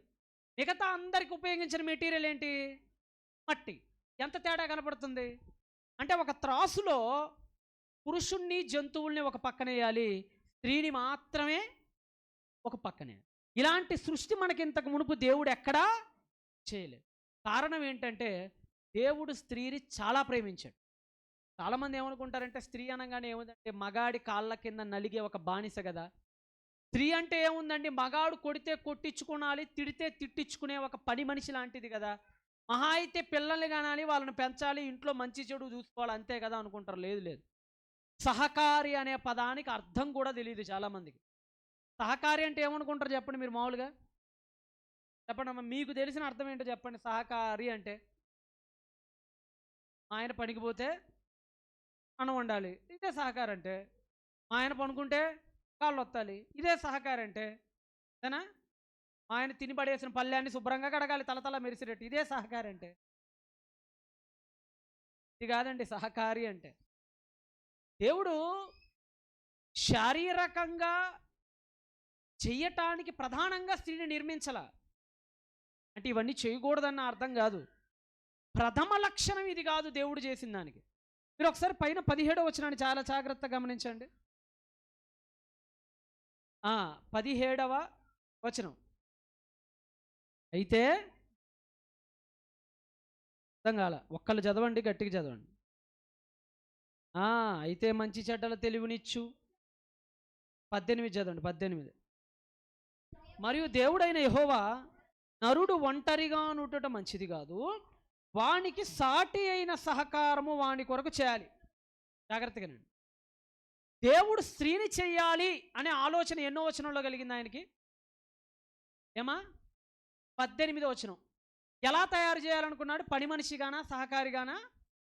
సాటి అయిన సహకారి. రైట్. ఇప్పుడు మీరు 19కి రండి. ఇందాక మీరు చదివింది. అప్పుడు దేవుడైన యెహోవా ప్రతి భూజంతువును ప్రతి ఆకాశ పక్షులను నేలను నిర్మించి ఆదాము వాటికి ఏ పేరు పెట్టునో చూచుటకు అతని యొద్దకు వాటిని. ఇప్పుడు ఆదాముకు ఒక పెద్ద టాస్క్ ఇచ్చాడు. ఏంటి ఆ టాస్క్? జంతువులన్నిటికీ పేర్లు పెట్టాడు. జంతువులకి నామకరణం చేయటం అంటే అది చిన్న విషయం. మొత్తం ఎన్ని జంతువులు ఉన్నాయి ఏమా? సో ఇప్పుడున్న అంటే 83.5 లక్షలు అని చెప్పేది కూడా అన్నీ అని కాదు, వీళ్ళు కనిపెట్టిన లిస్ట్ అది, అంతే. ఉన్నాయో మనకి తెలీదు. మనిషి కనిపెట్టిన వాటిని లిస్ట్ అవుట్ చేస్తే 83.5 లక్షలు వచ్చినాయి. ఇంకా భూమి మీద కనిపించనివి చాలా ఉన్నాయి, అవి ఇంకా లెక్కబెట్టల. అవి లెక్క పెడితే 1 కోటి దాటొచ్చు. ఇంకో విషయం ఏంటంటే, నోవహు జలప్రళయం తర్వాత చాలా జీవులు అంతరించిపోయినాయి. ఇప్పుడు మనం చదువుతున్నది నోవా ఫ్లూట్కి ముందు జరుగుతున్న గాథ. కోటాను కోట్ల జీవులు ఉంటాయి అప్పుడు. ఇప్పుడుతో పోలీసు ఇప్పుడు అన్నీ అంతరించిపోతున్నాయి. ఇప్పుడు పిచ్చుకలు కనపడుతున్నాయండి. ఆ గుంటూరులో నేను పిచ్చుకొని చూసి 10 ఏళ్ళు పైన అయింది. పిచ్చుకలు లేవు. ఇక్కడ కూడా ఉన్నాయేమన్నా? ఇక్కడ ఉన్నాయంట. సిటీలో నేను ఇంతవరకు పిచ్చుకొని చూడాలి ఈ మధ్యన. ఒకప్పుడు ఎలుకబంట్లు కనపడుతుండే, రోడ్ల మీద వస్తుండే. అసలు అవి కనపడతాం మానేసినాయి. చాలా జంతువులు మన కళ్ళ ముందే కనిపించట్లా. అర్థమవుతుంది ఎందుకు? 4G 5G నెట్ రేడింగ్ అనేది బాగా పెంచేశాడు. చిన్న చిన్న పక్షులు ఎగరటానికి తరంగాలు చాలా ఇబ్బంది పెడుతున్నాయి. ఆటోమేటిక్గా ఏమైపోతున్నాయి అవన్నీ? మధ్య మన బోడీ గారు కూడా వెళ్ళి పుల్లులు అంతరించిపోతున్నాయి. ఇండియా నుంచి 12 పుల్లుని తీసుకొచ్చాడు ఇండియాకి. అవి బతకలేకపోతున్నాయి ఇక్కడ. ఇప్పుడంటే జీవజాతులు అంతరించిపోతున్నాయి. ఆదాము కాలంలో కొన్ని కోట్ల జీవరాశులు ఉండే. ఇప్పుడు వాటన్నిటికీ పేర్లు ఎవరు పెట్టాలి? మనకి పేర్లు పెడతాం రాదండి మనలో. ఆదాము చాలా నిజంగా చాలా నాలెడ్జిబుల్ పర్సన్. మీకు కంగారు తెలుసా? మీకు తెలుసమ్మా? తెలుసా అన్నోళ్ళు చేతులు పైకి. కంగారు తెలుసా? కంగారు అనే పదానికి అర్థం ఏంటో తెలుసా? తెలీదు అని అర్థం. అర్థం కాలేదా? కంగారు తెలుసా అంటే తెలుసా అన్నారు కదా, ఆ పదానికి అర్థం తెలియదు అని. ఆస్ట్రేలియాకి ఎవడో పోయాడు, అప్పుడు దాని పేరు లేదు. అది ఏం జీవిరా అన్నాడు. నాకు తెలియదు సార్ అన్నాడు. తెలీదు అన్నదాన్ని ఆస్ట్రేలియన్ పరిభాషలో కంగారు అంటే నాకు తెలియదు అని అర్థం. ఒక్క జంతువుకి పేరు పెడతాం తెలియదు వీడికి. ఎవరికి? మనిషికి. ఆదాము ఎన్నిటికి పేర్లు పెట్టాడు? కోట్లు. కొన్ని కోట్ల జీవరాశులకి పేర్లు పెట్టాలంటే ఒక రోజులో అయ్యే పనే. అంటే ఎవరో అంత చాలా రోజులు లేదు నేను చదివి, నాకు అప్రాక్సిమేట్లీ గుర్తులేదులే కానీ, ఇలా ఒక్కొక్క జంతువుకి పేర్లు పెట్టాలంటేనట సుమారుగా 3000 సంవత్సరాలు పట్టిద్దట. అన్ని జంతువులు ఉన్నాయి. నిమిషానికో జంతువుకి పేరు పెట్టా, నిమిషానికో జంతువుకి పేరు పెట్టా 3000 సంవత్సరాలు పట్టిద్దట. ఆలోచించుకోండి. ఇక మీ హృదయానికి వదిలేస్తున్నా, ఎంత స్పీడప్ జరుగుండిద్దో ఆ ప్రక్రియ. అర్థమవుతుందా మీకు? ఎంతో కష్టపడి పెట్టిన పేరు పెట్టకుండా, ఏ పేరు పెట్టకుండా, మన గవర్నమెంట్ హాస్పిటల్కి తీసుకుపోయి మీ అందరినీ అప్పుడే డెలివరీ అయిన 10 మంది పిల్లలకి పేర్లు పెట్టండి మా కొత్తగా అని చెప్పాను అనుకో, మీరు ఎంతమంది పెడతారు? పెడతారా? కాదు. ఆ పిల్లలకి పెడతానికే మల్ల గుల్లాలు పడుతుంటాం మనం. ఇంటర్నెట్లో ఎదుగుతాడు, గూగుల్ ఈ చూస్తాడు, ఈ చూస్తాడు అని అడుగుతాడు. అన్నీ కలిపిన ఒక మంచి పేరును బయటికి తీసుకురావడం చాలా కష్టం అండి. అవునా? నా దగ్గరికి చాలామంది పేర్లు పెడతానికి వస్తారు. నా రికార్డ్ ఏంటంటే ఒకే ఊర్లో పక్క పక్క ఇళ్ళకి 10 మందికి ఒకే పేరు పెట్టానట్టు నేను. అది నాకు తెలియదు. ఎవరో వస్తారు సభకి, మా అమ్మ కనీసం ఒక అడుగు ముందు కూడా చెప్పరు. వాక్యం ఇచ్చే ముందు ప్రత్యక్షం అవుతారు ఇద్దరు నా కళ్ళ ముందాడు. అక్కడే ఒళ్ళో పెట్టుకుని మా పాపకు పేరు అంటారు. నాకేం అర్థమైంది అంత సడన్గా నా దగ్గరికి వస్తే. ఒక 2 పేర్లు మా ఇంట్లో ఉంటాయి, ఏ పెడతాంటాను ఆడికి పోయినా. అలాగ తెలియక పక్క పక్కల్లోకి 10 మందికి ఒకే పేరు పెట్టానట్టు నేను. ఆ వీధిలో ఎక్కడ పట్టినా అక్షయ అనే ఉంటుంది ఆ పేరు. నాకే ఒకసారి డౌట్ వచ్చి, ఆ మహానుభావుడు అమ్మరమ్మ వీళ్ళందరూ ఒకే పేరు పెట్టిందంటే మీరేనండి ఆ మహానుభావుడు అన్నారు. ఏ పేరు పెడతాం అంత ఈజీ ఏమీ కాదు కదా. మంచిగా పెట్టాలి, పెట్టిన పేరు పెట్టకూడదు, కొత్తగా ఉండాలంటే చాలా పెద్ద టాస్క్ అది. ఎన్ని పేర్లు పెట్టాలి చెప్పండి? ఇప్పుడు నేను చాలా పేర్లు పెట్టాలి. విషయం మీకు ఎందుకు చెప్తున్నానంటే, ఎంతో కష్టం, ఎంతో సవాళ్ళు, ఎంతో శ్రమ ఎవరి ముందు ఉంది? ఇప్పుడు ఆదాము ముందు. హవ్వను తయారు చేస్తే ఎప్పుడు తయారు చేయాలి అంటే దీనికి తయారు చేయాలి. దేనికి? పేర్లు పెడతాను. ఏమయ్యా ఆడాము, నువ్వు పేర్లు పెట్టాలి, చాలా కష్టం. నీకు ఆలోచన చెప్పేవాళ్ళు ఒకళ్ళు ఉండాలి పక్కన. ఏమంటే మీరు ఆ పేరు పెట్టారు ఇందాక, మళ్ళీ పెట్టకండి అని. కాబట్టి నీకు హెల్పర్ని తయారు చేస్తున్నాను అని అప్పుడు హెల్పర్ని తయారు చేస్తే బాగుండేది.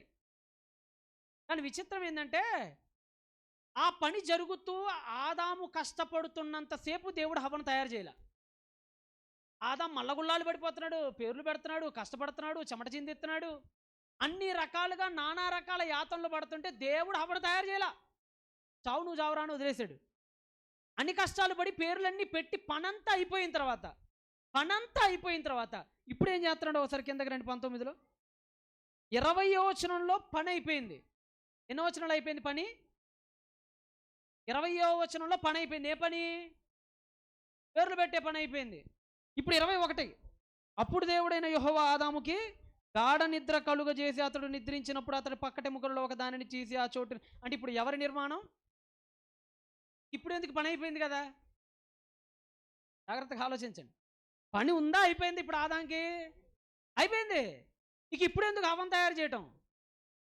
అన్నం ఏమైనా వండి పెట్టాలి. ఇప్పుడు అన్నం ఏమైనా వండి పెట్టాలి. అసలు అన్నం ఎందుకు? పీక్కొని తింటమే పళ్ళు నేను. బట్టలు ఏమైనా ఉతకాలేటి? వాషింగ్ పౌడర్ నిర్మా టైప్లో. అసలు బట్టలే లేవాడ.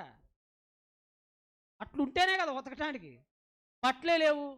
అన్నం ఉంటేనే కదా వండి పెడతాను. శుభ్రంగా పండ్లు తీసుకొని తెప్పుకొని తినేయటమే, అంతేనే కదా. ఇల్లేమో నోడవాలా? ఏమీ లేదండి. అసలు పనే లేదు. గ్యాస్ పోయి పని లేదు, ఉఫ్ అని ఊదుకోవటం పని లేదు. ప్రశాంతంగా ఆదాము మొత్తం పని అయిపోయిన తర్వాత ఇప్పుడు తీరిగ్గా వస్తుంది ఎవరు? అబ్బా ఇప్పుడు మీరే ఉన్నారండి. మీరు ఇల్లంతా ఊడ్చేస్తున్నారు. ఇల్లంతా ఊడ్చి శుభ్రంగా కడిగి అడువంతా పడిపోయి బాగా అలిసిపోయి మంచం మీద ఉన్న తర్వాత ఇప్పుడు నీకు వచ్చి అమ్మాయి ఏమైనా ఉంటే పని చెప్పు చేస్తాను అనింది అనుకో, అటువంటిది మీకు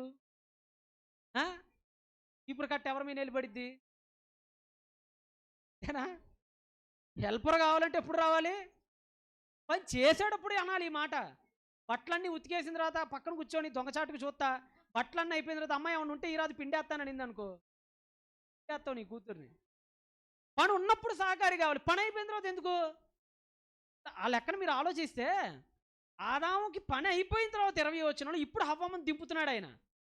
ఎందుకు దింపుతున్నాడో మీకు అర్థం కావాలి. ఎందుకంటే మెయిన్ దేవుడు కాన్సెప్ట్ ఏంటంటే శరీర సంబంధమైన పని ఏదో చేయటానికి కాదు దేవుడు స్త్రీని నిర్మిస్తుంది, అది సమాజానికి తెలియాలి. అది అవి ఎందుకు సృష్టిస్తున్నాడంటే ఆధ్యాత్మిక తోడు కోసం సృష్టిస్తున్నాడు. ఎవరిని? ఇంట్లో పనులు చేయటానికో లేదంటే ఇంటికి ఏదో అవసరాలు తీర్చడానికో మాత్రమే కాదు. ఈ రోజు నుంచి అన్నం వంట మానే మాకండి ఎందుకు కాదంట అని, అలా కాదు నేను చెప్పేది. నేను ఒకటి చెప్తే జనానికి కొన్నిసార్లు ఇంకోటి అర్థమైద్ది. ప్రభు వారు పడగొట్టండి లేపుతానని ఆయన శరీరం గురించి చెప్తే వాళ్ళకి ఎట్ట అర్థమైందంట. కొన్ని ప్రసంగాలు ఏం చేద్దాం, వినేవాడి బుర్రలో లోపం. నేను కరెక్ట్గానే చెప్తాను, నాకు ఫుల్ క్లారిటీతో ఉంటుంది. నేను ఎప్పుడు చెప్పిన వినేవాడికి ఏదో మిస్టేక్ పడిద్ది, ఆడ అపార్థం చేసుకుంటాడు. ఇక అప్పటి నుంచి అలాంటి వాళ్ళు మనం ఏం చేయలేం. కాబట్టి ఏంటంటే జాగ్రత్తగానండి మాట వినేటప్పుడు. హవ్వ సృష్టింపబడింది శారీరక శ్రమ అయిపోయిన తర్వాత, ఆధ్యాత్మిక పనికి ముందు. వీడికి దేవుడు ఒకటే పని చెప్పాడండి. ఒకటేంటంటే నీ భర్తని దేవునిలో నిలబెట్టాల్సిన బాధ్యత ఎవరిది? ఏంటి దేవుళ్ళో నిలబెట్టాల్సిన బాధ్యత? ఆజ్ఞ అతిక్రమించకుండా చూడాలి. ఏంటి ఆజ్ఞ? దేవుడు ఒక మాట చెప్పాడు, ఆ మాటను అతిక్రమించకుండా అనుక్షణం దాన్ని గుర్తు చేయాల్సిన అలారం ఎవరు? అలారమ్స్ ఉంటాయి కదా అప్పుడప్పుడు. అలారం మనకేం గుర్తు చేస్తుంటే చెప్పండి. ఇప్పుడు నాకు ఒకటి ఉంటుందండి, నాకు క్యాలెండర్ అలారం మీకు ఉంటుంది. ఏ సభ అయినా సరే నాకు అర్ధరాత్రి 12ంటికి రేపు పొద్దున ఏ సభో ఏ ప్లేస్లో మొత్తం నాకు నోటిఫికేషన్ వచ్చేది. నేను ప్రత్యేకంగా చూసుకోను, నా దగ్గర ఒక సాఫ్ట్వేర్ ఉంటుంది. దానిలో చాలా క్లియర్గా నాకు అర్ధరాత్రి కరెక్ట్గా 12 గంటలకి పులివెందుల యోసేపు గారు ఆయన ఫోన్ నెంబర్ పడిపోద్ది అక్కడ. రేపు మళ్ళీ బందర్ వెళ్ళిపోతాయి. ఈ అర్ధరాత్రికి నాకు వచ్చేస్తుంది బందర్. అంటే రేపు నేను ఏ పని చెయ్యాలో నాకు గుర్తు చేస్తుంది. ఏంటది? ఫోను. అది వన్ ఆఫ్ ద సాఫ్ట్వేర్. స్త్రీ కూడా పురుషుడికి ఒక సాఫ్ట్వేర్. అది ఏంటి ఆ సాఫ్ట్వేర్ అంటే అనుక్షణం నువ్వు దేవుడి మాట వినాలి, అనుక్షణం నువ్వు దేవుళ్ళో ఉండాలి. ఇదిగో నువ్వు దేవుని మాటను మీరకూడదు, ఇదిగో ఆయన నీ మీద నమ్మకం పెట్టుకున్నాడు, ఇదిగో ఆయన సర్వానికి నిన్ను రాజుగా చేశాడు, నన్ను నీకు సహకారిగా పంపించాడు, నువ్వు ఆయన పని చేయాలి అని ఎల్లప్పుడూ ప్రోత్సహిస్తూ తన భర్తని దేవుళ్ళో నిలబెట్టాల్సిన బాధ్యత ఎవరిది? నువ్వేం చేస్తున్నా కూడా అలారం పెడతావు. ఏంటో తెలుసా? రేపు చీర కొనాలి, అందరికి బంగారం ఉంది, నా మెల్లో మాత్రం బోసిగా ఉంది, రేపొద్దు నాకు బంగారం కొడిపెట్టాలి. ఏ సోద అలారం నీది? నీ అలారం మంచిది కాదు. నీది నీ భర్తని దేవుళ్ళో నిలబెట్టే అలారం కాదు, నీది పడగొట్టే అలారం. దేవుళ్ళో ఉండేవాడు కూడా పడిపోతాడు నీ కోరికలను చూసి. ఇప్పుడు అంతేనా? ఈరోజు నిజంగా మీలో ఎంతమంది మీ భర్తల్ని దేవుడు విషయంలో ప్రోత్సహిస్తున్నారు చెప్పండి. నీ పాత్రే అది. నువ్వు ఎక్కడ మిస్టేక్ చేస్తున్నావంటే నీ పాత్ర అలారం. నువ్వు ఆయన్ని గుర్తు చేయాలని దేవుడు నిన్ను పంపితే నీది నువ్వే మర్చిపోయావు. దారి చూపించాలని ఎవరన్నా పంపితే వీడి దారి తప్పాడట. అలాగా పురుషుణ్ణి దారిలోకి తీసుకురావాలని దేవుడు స్త్రీని తయారు చేస్తే స్త్రీ ఏమైపోయింది? పాత్ర మరిచి దారి తప్పి తిరుగుతుంది. నిజంగా ఒకసారి మీరు ఆదికాండాన్ని చాలా బాగా అబ్జర్వ్ చేయండి. యేసుక్రీస్తు వారి సంఘ ప్రణాళిక అంతా ఆదికాండంలోనే నిక్షిప్తమై ఉండిద్దండి. టైం కూడా నేను తీసుకోదలుచుకోలేదు. ఆదాముకి పెట్టిన పేరే దేవుడు యేసుకు కూడా పెట్టాడు. ఈయనకు ఒక పేరు కూడా ఉంది, ఒక టైటిల్ ఉంది ఆయనకి. ఏంటది? కడపటి. అంతేనా? ఆదాము రాబోవానికి ఏమై ఉన్నాడట? గుర్తు. ఆదాము ఎవరంటే యేసుక్రీస్తు గుర్తు. అందుకని మీరు చూడండి, నేను చాలాసార్లు ఒకటే సభల్లో చెప్పిన once again I repeat that example. 3వ అధ్యాయంలో చాలా క్లియర్గా మీరు గమనిస్తే ఆదాము హవ్వ అనే ఇద్దరు కనపడతారు. మీరు సంఘ చరిత్రను గమనిస్తే క్రీస్తు సంఘం అనే ఇద్దరు కనపడతారు. ఆదాము అంటే ఎవరో కాదు క్రీస్తు, హవ్వ అంటే ఎవరో కాదు సంఘం. అందుకని నిర్మాణం కూడా చూడండి. హవ్వ ఆదాము ఎక్కడి నుంచి తీసుకోబడింది చెప్పండి? ప్రక్కటెముక. సంఘం కూడా ఎక్కడి నుంచి వచ్చింది? యేసుప్రభుడు ఎక్కడ పొడిచారట చనిపోయేటప్పుడు? ఆదాముకి ఎక్కడ గాయం జరిగిందో సరిగ్గా యేసుకు కూడా అక్కడే గాయం జరిగింది. ఎక్కడది? ప్రక్కలో జరిగింది. యేసుకు గాయం జరగటం ద్వారా సంఘం బయటకు వచ్చింది, ఆదాముకు గాయం జరగటం ద్వారా బయటకు వచ్చింది. దేవుడు ఒక చక్కని పాఠాన్ని ముందుగానే చెప్తున్నాడు ఆయన మనకి. ఒక విషయం, ఆదాము తాను పాపం చేయబట్టి చనిపోలా, అవ్వ పాపం చేయటాన్ని బట్టి చనిపోయాడు. అంతేనా? ఆదామేలి పండు కోసుకొని తిన్నాడా? పండు కోసుకొని తిని ఆదాముకి పెట్టిన తర్వాత ఆదాము తినటం ద్వారా పాపం వచ్చిందా? ఇన్వాల్వ్మెంట్ ఎవరిది ఉంది? డైరెక్ట్ ఇన్వాల్వ్మెంట్ ఆదాముది లేదు. డైరెక్ట్ ఇన్వాల్వ్మెంట్ ఎవరిది? అవ్వ చేసిన పని వల్ల ఎవరు బలయ్యారు? ప్రపంచ మానవాళి చేసిన బలి వల్ల ఎవరు బలయ్యారు? సింపుల్. అర్థమవుతుందా మీకు? ఒకటి, మీరు ఆదాము బలి విషయంలో జాగ్రత్తగా ఆలోచిస్తే యేసు ప్రేమ కూడా మనకు ఆదాం దగ్గరే అర్థమైపోద్ది. ఒక మాటలో చెప్పాలంటేనండి, అవ్వంత ఫెయిల్యూర్ వైఫ్ ఈ ప్రపంచంలో ఎవరు ఉండరు. ఈరోజు చాలామంది భార్యల్ని పుడుతూ చాలామంది భార్యల్ని చిన్న చిన్న వాటికి విడాకులు ఇచ్చేస్తున్నారు. మీకు తెలుసు ఈరోజు విడాకుల కేసులు ఎలా పెరిగిపోయినాయండి? విపరీతంగా రోజుకొక వీడియో వస్తుంది బయటికి. ఆయన నన్ను వదిలిపెట్టి ఈరోజు ఎవరో ఎంపీ పెట్టుకుంటారు, పాతంలో ఎంపీ, వాళ్ళ ఆవిడ ఇప్పుడు ఆల్రెడీ జరుగుతుంది. మీరు వాక్యంలో ఉన్నారు దాకా వెళ్తుంటే ఒక పెద్ద ఎన్టీవీలోనే దేనిలోనో ప్రోగ్రాం ఏంటంటే, ఆయన నన్ను విడిచిపెట్టి వేరే ఆవిడతో ఉంటున్నాడు, రోజు ఆయన పెద్ద ఎంపీ అంట పోయిన ప్రభుత్వం. అంటే రోజు రోజుకి కేసులు పెరిగిపోతున్నాయి. ప్రతి చిన్నదానికండి. నాకు మా దగ్గర ఒక కేసు ఉంటుంది, ఒంగోలు దగ్గర ఉంటాడు. సంఘటన ఏంటంటే, వాళ్ళిద్దరికి విడాకులు కావాలంటాడు. ఎందుకురా అంటే, ఆ విడాకులు అన్నం దగ్గర విడాకులు. నేను దగ్గర ఈ అమ్మాయిది కర్నూలు, పాపది కర్నూలు, ఒంగోలు అబ్బాయిని పెళ్లి చేసుకుంది. వీళ్ళకి ఇక్కడ అన్నం వండేటప్పుడు అన్నంలో ఉప్పు వేయటం అలవాటట. నువ్వెందులో ఉందో లేదో నాకు తెలియదు. ఇప్పుడు ఉందంటే మనం ఏం చేయలేం. సరే, అది మంచిదా చెడ్డదా అనేది నేను జడ్జి చేయట్లేదులే. కానీ ఇప్పుడు ఈ అమ్మాయి కర్నూలు అమ్మాయి. ఈ అమ్మాయికి అన్నంలో ఉప్పు వేయటం చిన్నప్పటి నుంచి అలవాటు. వాళ్ళ అమ్మలు, వాళ్ళ తాతలు, వాళ్ళందరూ అక్కడి నుంచి వచ్చిన అమ్మాయి కదా. వీడింట్లోనేమో అందరికీ బీపీ పేషెంట్లు వీడింట్లో. అదిగాక ఒంగోలు, గుంటూరు, విజయవాడ వైపు అసలు ఉప్పు అనేదే వేరు, మాకు అలవాటు ఉండదు. అక్కడేమో పూర్తిగా ఉప్పు తక్కువ, ఇక్కడేమో పూర్తిగా ఉప్పు ఎక్కువ. ఇప్పుడు ఈ ఉప్పు తక్కువ ఉప్పు ఎక్కువ అనే వీళ్ళిద్దరికి పెళ్ళయింది.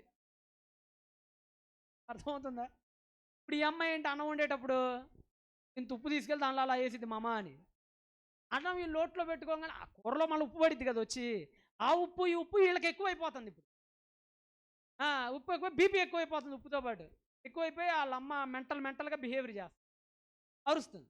వీడు వచ్చి చెప్పాడట, అమ్మాయి ఏమని ఉంటే మీ ఇంట్లో చూసుకో అమ్మా, మా ఇల్లు, మా సాంప్రదాయాలు, మా ల్యాండ్లో అలాంటివి ఎక్కువ జరగవు అని చెప్పి వాడు 1-2 సార్లు చెప్పాడు. ఈ అమ్మాయి ఏమో కథ మొండి కట్టం, ఈ అమ్మాయి కదా కథ టెక్ ఎక్కువ. మా ఇంట్లో అందరూ అంతేనో, మా అమ్మ అట్లానే వండుతారు అని చెప్పి ఈ అమ్మాయి మాట వినకుండా మానక అదే తిరిగేస్తూ చేస్తూ ఉంది అదే తప్పుని. వీడి కోపం వచ్చి ఒక రోజు బ్లాస్ట్ అయిపోయి పెద్ద గొడవ అయిపోయి ఆ అమ్మాయిని గోడకేసి కొట్టి బయటకు వచ్చి వాళ్ళిద్దరు ఇప్పుడు నా దగ్గరికి వచ్చారు. ఎందుకంటే నాకు న్యాయం కావాలి, నేను సులోమోను, ఇప్పుడు వాళ్ళిద్దరు పెద్ద నా ఏజెంట్లు, నేను ఇప్పుడు తీర్పు తీర్చాలి. నా పొజిషన్ అది. ఇప్పుడు ఎందుకు వచ్చిందండి నేను ఇంకా ఏదో పెద్ద మ్యాటర్ జరుగుంటుంది అనుకున్నా. ఆ మ్యాటర్ ఏమీ లేదు, ఉప్పు దగ్గర మీరు ఉప్పు అయి ఉన్నారని రాసాడు అక్కడ. వీళ్ళే ఉప్పుగా తయారయ్యారు. మనమే కదా, మీరు లోకమునకు. ఆ అమ్మాయి చాలా సీరియస్గా తీసుకుంది మ్యాటర్ని, తీసుకొని నిజంగానే ఉప్పు ఎక్కువ వేసింది అమ్మాయి. చెప్పింది ఆ అమ్మాయి. చెప్పగానే ఒక మాట చెప్పానమ్మా, ఏంటది అన్న, ఆదాము కదన్న దేవుడు చెప్పింది నీ తల్లిదండ్రిని విడిచిపోమని, మాకు చెప్పలేదు కదన్న ఆడాళ్ళకి, అందుకని మేము హత్తుకొని ఉంటామమ్మా మా అమ్మ నాన్నకని చెప్పి. నీకు కూడా చెప్పాడు, కాస్త జాగ్రత్తగా ఆలోచిస్తే అర్థమైంది. కీర్తనల గ్రంథం తీసావు సార్, కీర్తనల గ్రంథం కీర్తనల గ్రంథము 45వ అధ్యాయం 10వ వచనం. కీర్తనలు 45:10. మరి పెళ్లి చేసుకోబోయే అమ్మాయికి చెప్తున్నాడండి మాట. నెక్స్ట్ వచనంలో పెళ్లి పీటల మీదకి ఎక్కబోతుంది రాజుగారితో వివాహం, రాణిగారు చెప్తున్నారనమాట. అక్కడ ఇప్పుడు చాలామంది అమ్మాయిల్ని అత్తగారింటికి పంపించేటప్పుడు ఎక్కలేని ఏడుపు. పెద్దగా ఏమి ఎడవకండి, మంచి చెడు చెప్పండి అంతే. ఎవరో తమ్ముడో వీడియో పంపించి చాలా బాగుంది అది. అమ్మ ఏడుస్తుంటే ధైర్యం చెప్తున్నాడు వాళ్ళ నాన్న. ఎందుకు ఏడుస్తాను, వెళ్తున్నాడు, ఇక్కడికి వెళ్ళవు, ధైర్యంగా నిలబడాలి అని వాళ్ళ కూతురు ధైర్యం చెప్తున్నారు. కానీ మన దగ్గర వేరులేండి, మన దగ్గర అమ్మ ఏడుస్తుంటే ఎక్కి ఏడుపులన్నీ జరుగుతుంటాయి. కానీ నిజంగా ఒకసారి చదవండి, ఆ మాట చదవండి. కుమారి ఆలకించు, ఆలోచించు, చెవియొగ్గు. ఎన్ని మాటలు అంటే ఒకసారి చెప్తే వినపడదని తెలుసు ఆడాలకి. ఇక్కడ 3 సార్లు చెప్తున్నాడు ఇక్కడ దేవుడు కూడా. నీ స్వజనులను మీ ఫ్యామిలీ ఉంది కదా పుట్టింటి దగ్గర, మీ తండ్రి ఇంటిని మర్చిపోకుము. నేను తప్పు చదివానా, మీరు తప్పు చదువుతున్నారు? అంటే ఫర్గెట్, మర్చిపో అంటే అర్థం ఏంటి? ఆడు ఉప్పు వేసారని ఈడేకు, ఇది దాని అర్థం. అయిందా? ఆడ 10ంటికి లేసావని ఈడ 11ంటికి లేకవకు. ఆడ మీ అమ్మని ఎట్ట పడితే అట్ట తిట్టానని ఈడకొచ్చి అత్తగారిని తిట్టకు. అర్థమవుతుందా? నీ తల్లిని, అదే నీ తండ్రి ఇంటిని, నీ స్వజనముని మర్చిపో అంటే అర్థం ఏంటంటే అక్కడ కాపీ చేసి ఇక్కడ పేస్ట్ చెయ్యొద్దు అని చెప్తున్నాడు ఆయన. కాబట్టి అది పురుషుడికే కాదు, ఎవరికి కూడా చెప్పాడు ఆయన ఈ మాట, చెప్పాడు ఆయన. కాబట్టి ఒక ఫ్యామిలీ బాగుండాలంటే ఒకళ్ళ అభిరుచిని మరొకళ్ళ మీద ఎప్పుడూ కూడా ఇవ్వకూడదు. మనం కూడా ఎలా ఉండాలంటేనండి, కాస్త ఫ్రీడమ్ ఇవ్వాలి ఎప్పుడైనా. స్త్రీలకు ఏముండవు, స్త్రీలకు కూడా పురుషుడు ఇవ్వాలి, పురుషుడికి కూడా ఏమి ఇవ్వాలి.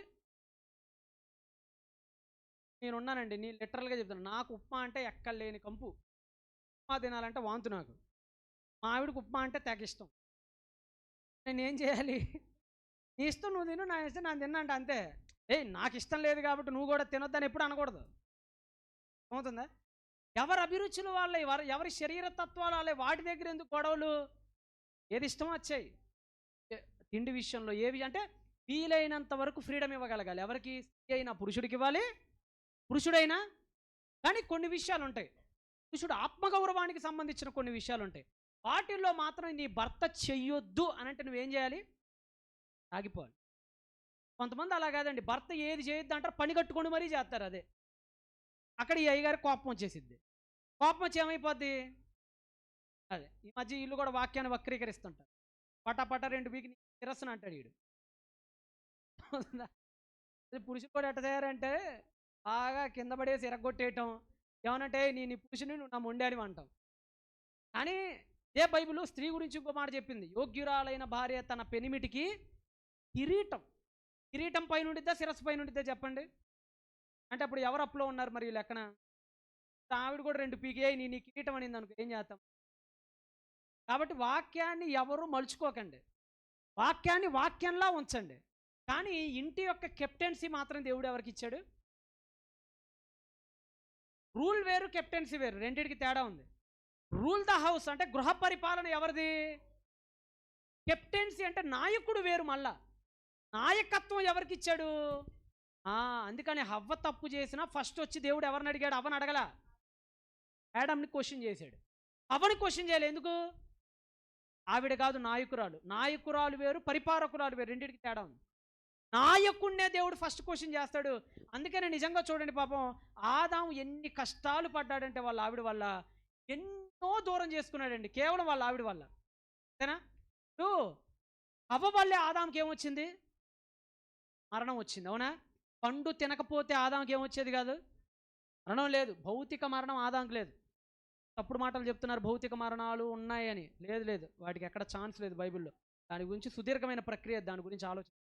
ఆదాముకు పండు తిన్నంత వరకు ఏమి లేదు, భౌతిక మరణం లేదు. ఇప్పుడు ఎవరి వల్ల వచ్చింది ఇప్పుడు ఈ మరణం ఆయనకి? అవ్వ పండు తినక ముందు వరకు ప్రతిరోజు దేవుడు వచ్చి చల్లపుట్టను మాట్లాడుతుండేవాడు ఎవరితో? అది ఇప్పుడు దేవుడు రావటం ఏమైపోయాడు? మానేసాడు. ఆ కష్టం ఎవరి వల్ల వచ్చింది? ఆవిడ వల్లే. నెంబర్ 3, అంతకు మునుపు శుభ్రంగా ఏదైనా తోటలో చల్లగా చెట్టు కింద కంటికి కనిపించిన పండుని తింటూ హ్యాపీగా నిద్రకి పో చల్లగా బతికేవాడు. ఇప్పుడు ఈవిడ చేసిన దానివల్ల శాపం మూట కట్టుకొని బయటికి వెళ్ళి నాగలి బట్టి ఏం చేయాల్సి వచ్చింది? దున్ని మరీ పంటను తినాల్సి వచ్చింది. ఈ కష్టం ఎవరి వల్ల వచ్చింది? అంటే ఎన్ని దూరం అయిపోయినాయి, ఎవరి వల్ల దూరం అయిపోయినాయి చెప్పండి ఇవన్నీ?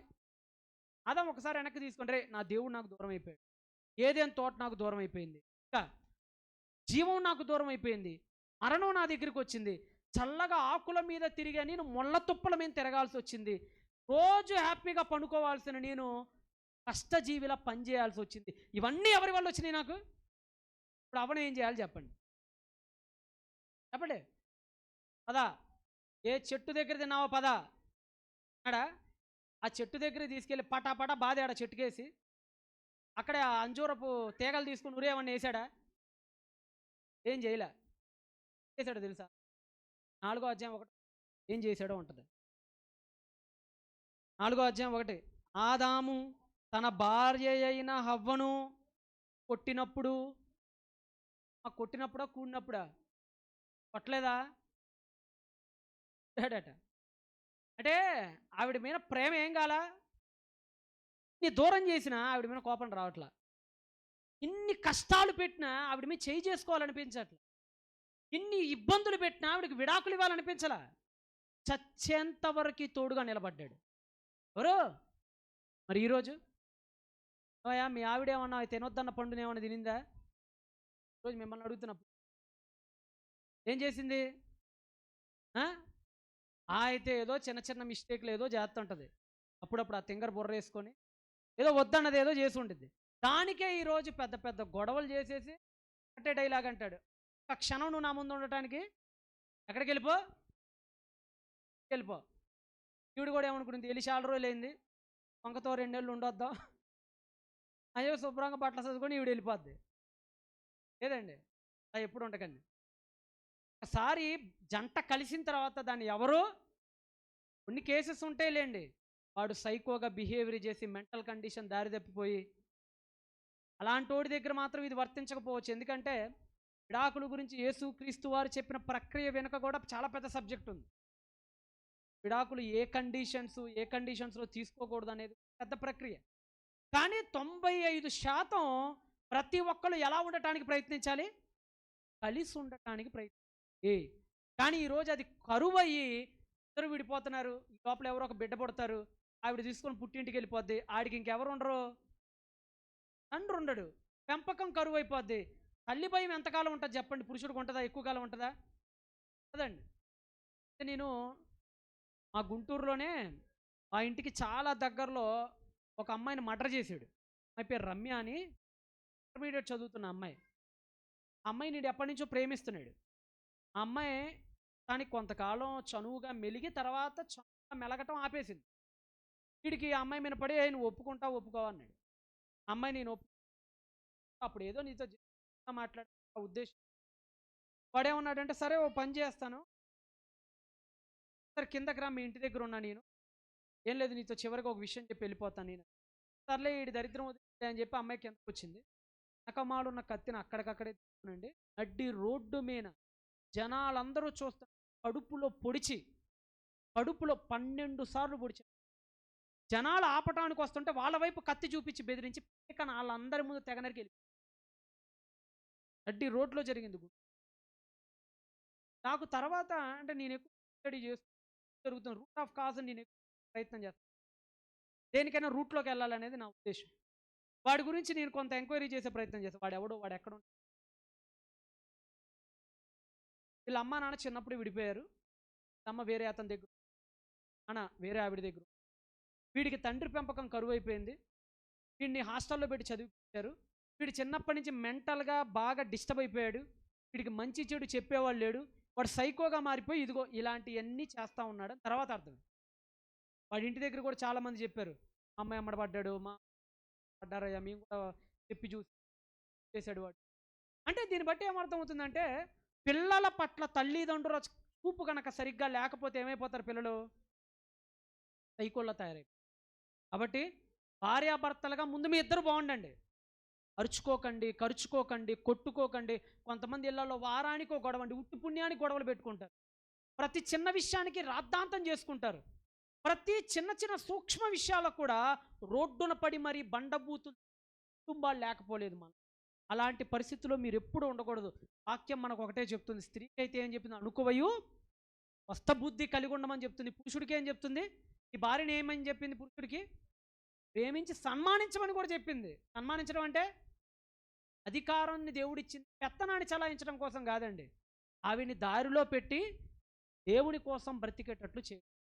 కాబట్టి మీరు కూడా భార్యాభర్తలుగా ఒకవేళ ఇప్పటిదాకా ఏమైనా పుట్టుకోకల గొడవ పడుతూ అశాంతి అసమాధానాలతో దేవుడికి చదువు అన్ని విషయాల్లో గొడవ పడకండి, తగ్గండి. మీ కుటుంబాన్ని మీరు చల్లగా కాపాడుకోండి. అదే పాత్ర మర్చిపోవటం పాడైపోతున్నాం. ఆ పెద్ద టాపిక్, కానీ ఇప్పటికి ముగించేస్తున్నాను. కళ్ళు మూసి.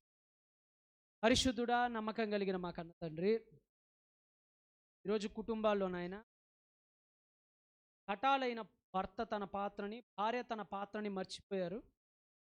స్త్రీ అయితే ఏకంగా తన జన్మ పరమార్థాన్ని మర్చి, పురుషుడు కూడా అధికారాన్ని పెత్తనం కోసం వాడుతున్నాడు. స్త్రీ కూడా వాక్యాన్ని మర్చిపోయి భర్త పైన తిరుగుబాటు చేసే స్త్రీగా మారిపోతుంది.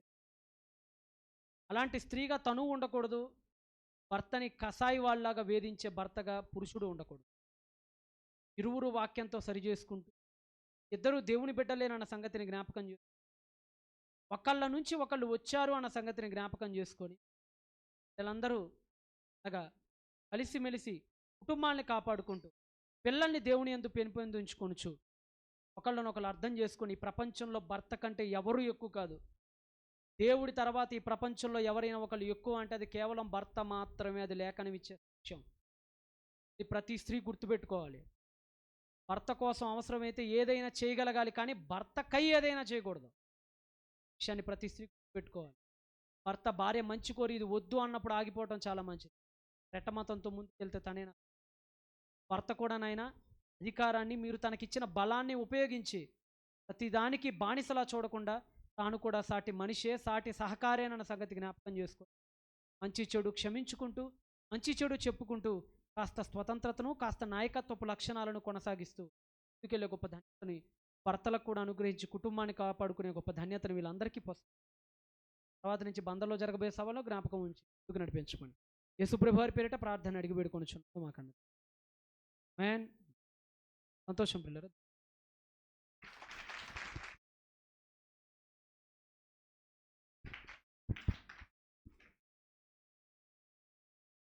అప్పట్లో మోగుతూనే ఉన్నాయి.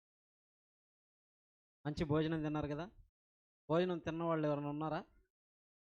తిన్నవాళ్ళు ఉంటే చెయ్యొత్తండి. బానా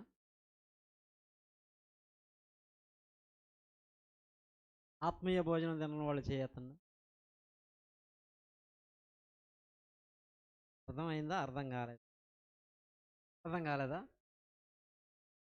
అడిగేదా?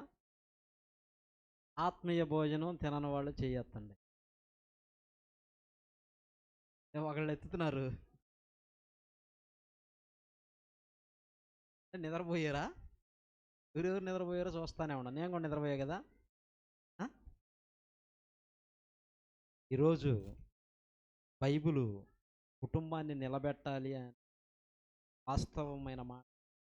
దైవ గ్రంథం స్త్రీని ఎందుకు చేశాడో దేవుడు చక్కగా రాయించాడు, చక్కగా దైవజనుల ద్వారా. అవునా కదా? అవునా కదా? అర్థమైందన్న వాళ్ళు చేయొద్దండి. రేపటి నుంచి ఇక నా భార్య నా భర్తను నేనే హింసించను.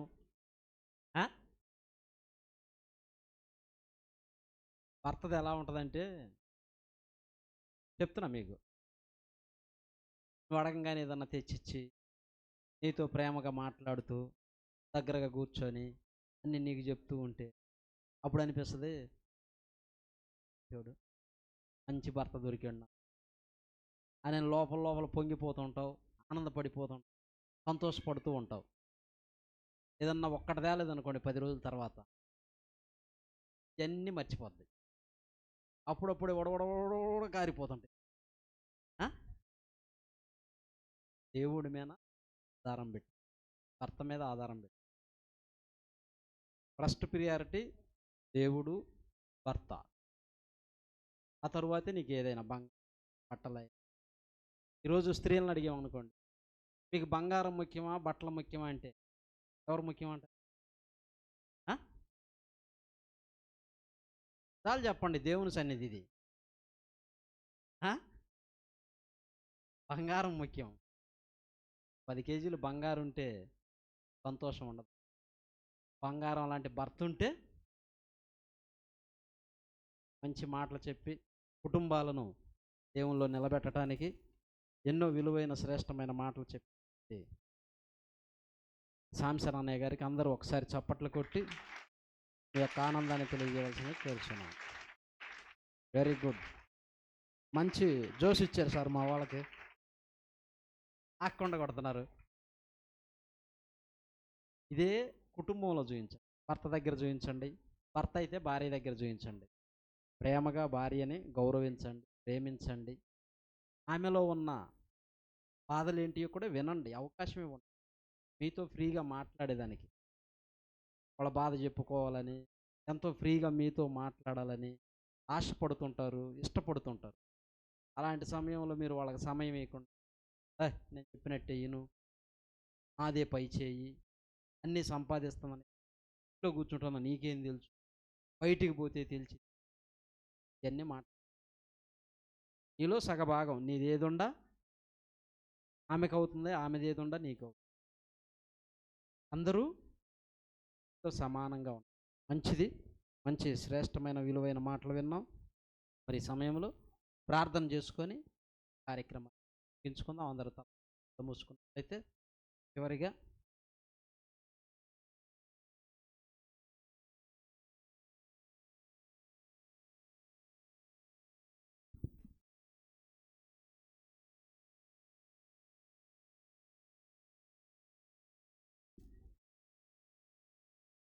దేవుని మహిమార్థమై ఆత్మల రక్షణార్థమై the college of Bible technology Christ church Pulivendula వారు నిర్వహించు 46వ లేఖనాల పరిశోధన సదస్సు అనే కార్యక్రమానికి విచ్చేసినటువంటి శ్రీ జయశాలి పిడి సుందరరావు గారి ఆత్మీయ తనయుడు, ముఖ్య వాక్యోపదేశకులు, గౌరవనీయులు, దైవ కుమారుడు, young and dynamic speaker, additional deputy director of BYO M Samson గారికి ప్రేమతో మరి సన్మాన కార్యక్రమం చేసుకుందాము. మన మధ్యలో ఉన్న సిబిటి పులివెందుల ప్రిన్సిపల్ శాలువతో సన్మానం చేస్తారు అయ్యగారికి.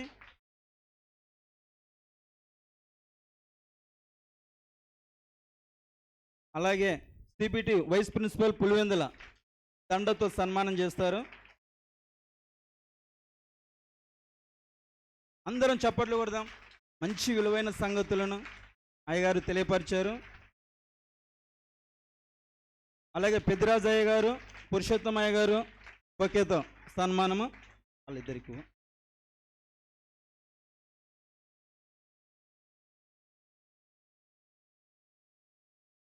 అందరం చప్పట్లు కొట్టాలి.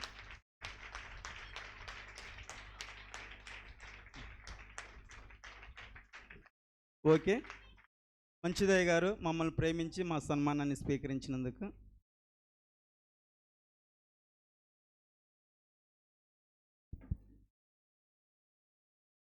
అందరు తలలోంచి కళ్ళు మూసుకున్నట్లయితే చివరిగా ముగింపు ప్రార్థన చేసుకొని ఈ కార్యక్రమం ఎంచుకుందాం.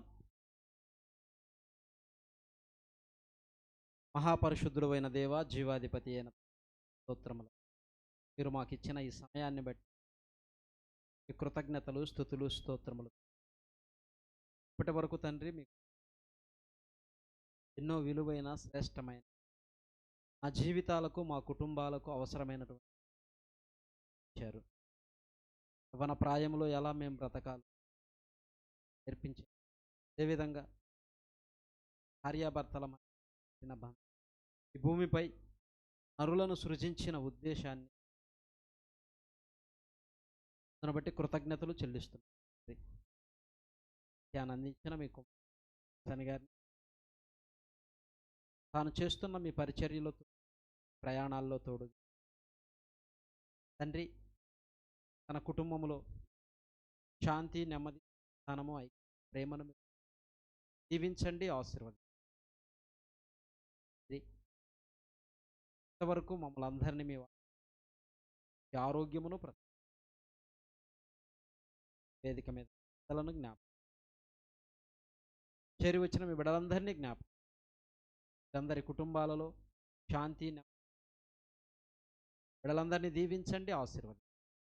కాలం నుంచి ఇప్పటి వరకు తండ్రి సమస్త కార్యములోనూ మీరు మాకు తోడుగా ఉన్నారని మీ నామ మహిమార్థమై జరిగించిన నిన్న మీ పిల్లలు మరచిపోకుండా హృదయంలో భద్రపరచు. మీకోసం మేము బ్రతుకున్నట్లు భయమును, భక్తిని సాధించండి తండ్రి. వాళ్ళు తిరిగి వెళుచుండగా క్షేమంగా వారి వారి ప్రాంతాలకు చేరు కృపలో భద్రపరచు. ఇలాంటి అనేక కార్యక్రమాలు చేసి తండ్రి ఈ భూమి మీద మీ నామాన్ని మహిమపరిచి మీ కుమారుడైన యేసు ఎల్లవేళలో మీ పనిలో ముందు ఈ పరిచర్యను ముందు కొనసాగించి మీరున్న లోకమైన పరలోకానికి దాన్ని అవకాశాన్ని, అదృష్టాన్ని సాధించమని చేరి వచ్చిన బిడ్డలందరినీ దీవించండి తండ్రి. ఈ యొక్క కార్యక్రమం కొరకు వంట చేసి పిల్లలను జ్ఞాపకం, సహకరించిన వారు, పనిచేసిన వారు, అందించిన వారు, సమస్తమును తండ్రి వారికి చేతనైన ఆర్థికంగా సహాయపడిన వారు కుటుంబాలను కూడా తగిన రెట్టింపును ప్రతిఫలమును పరసమలతో కోరుకుంటూ మా ప్రభువును రక్షకుడు యేసుక్రీస్తు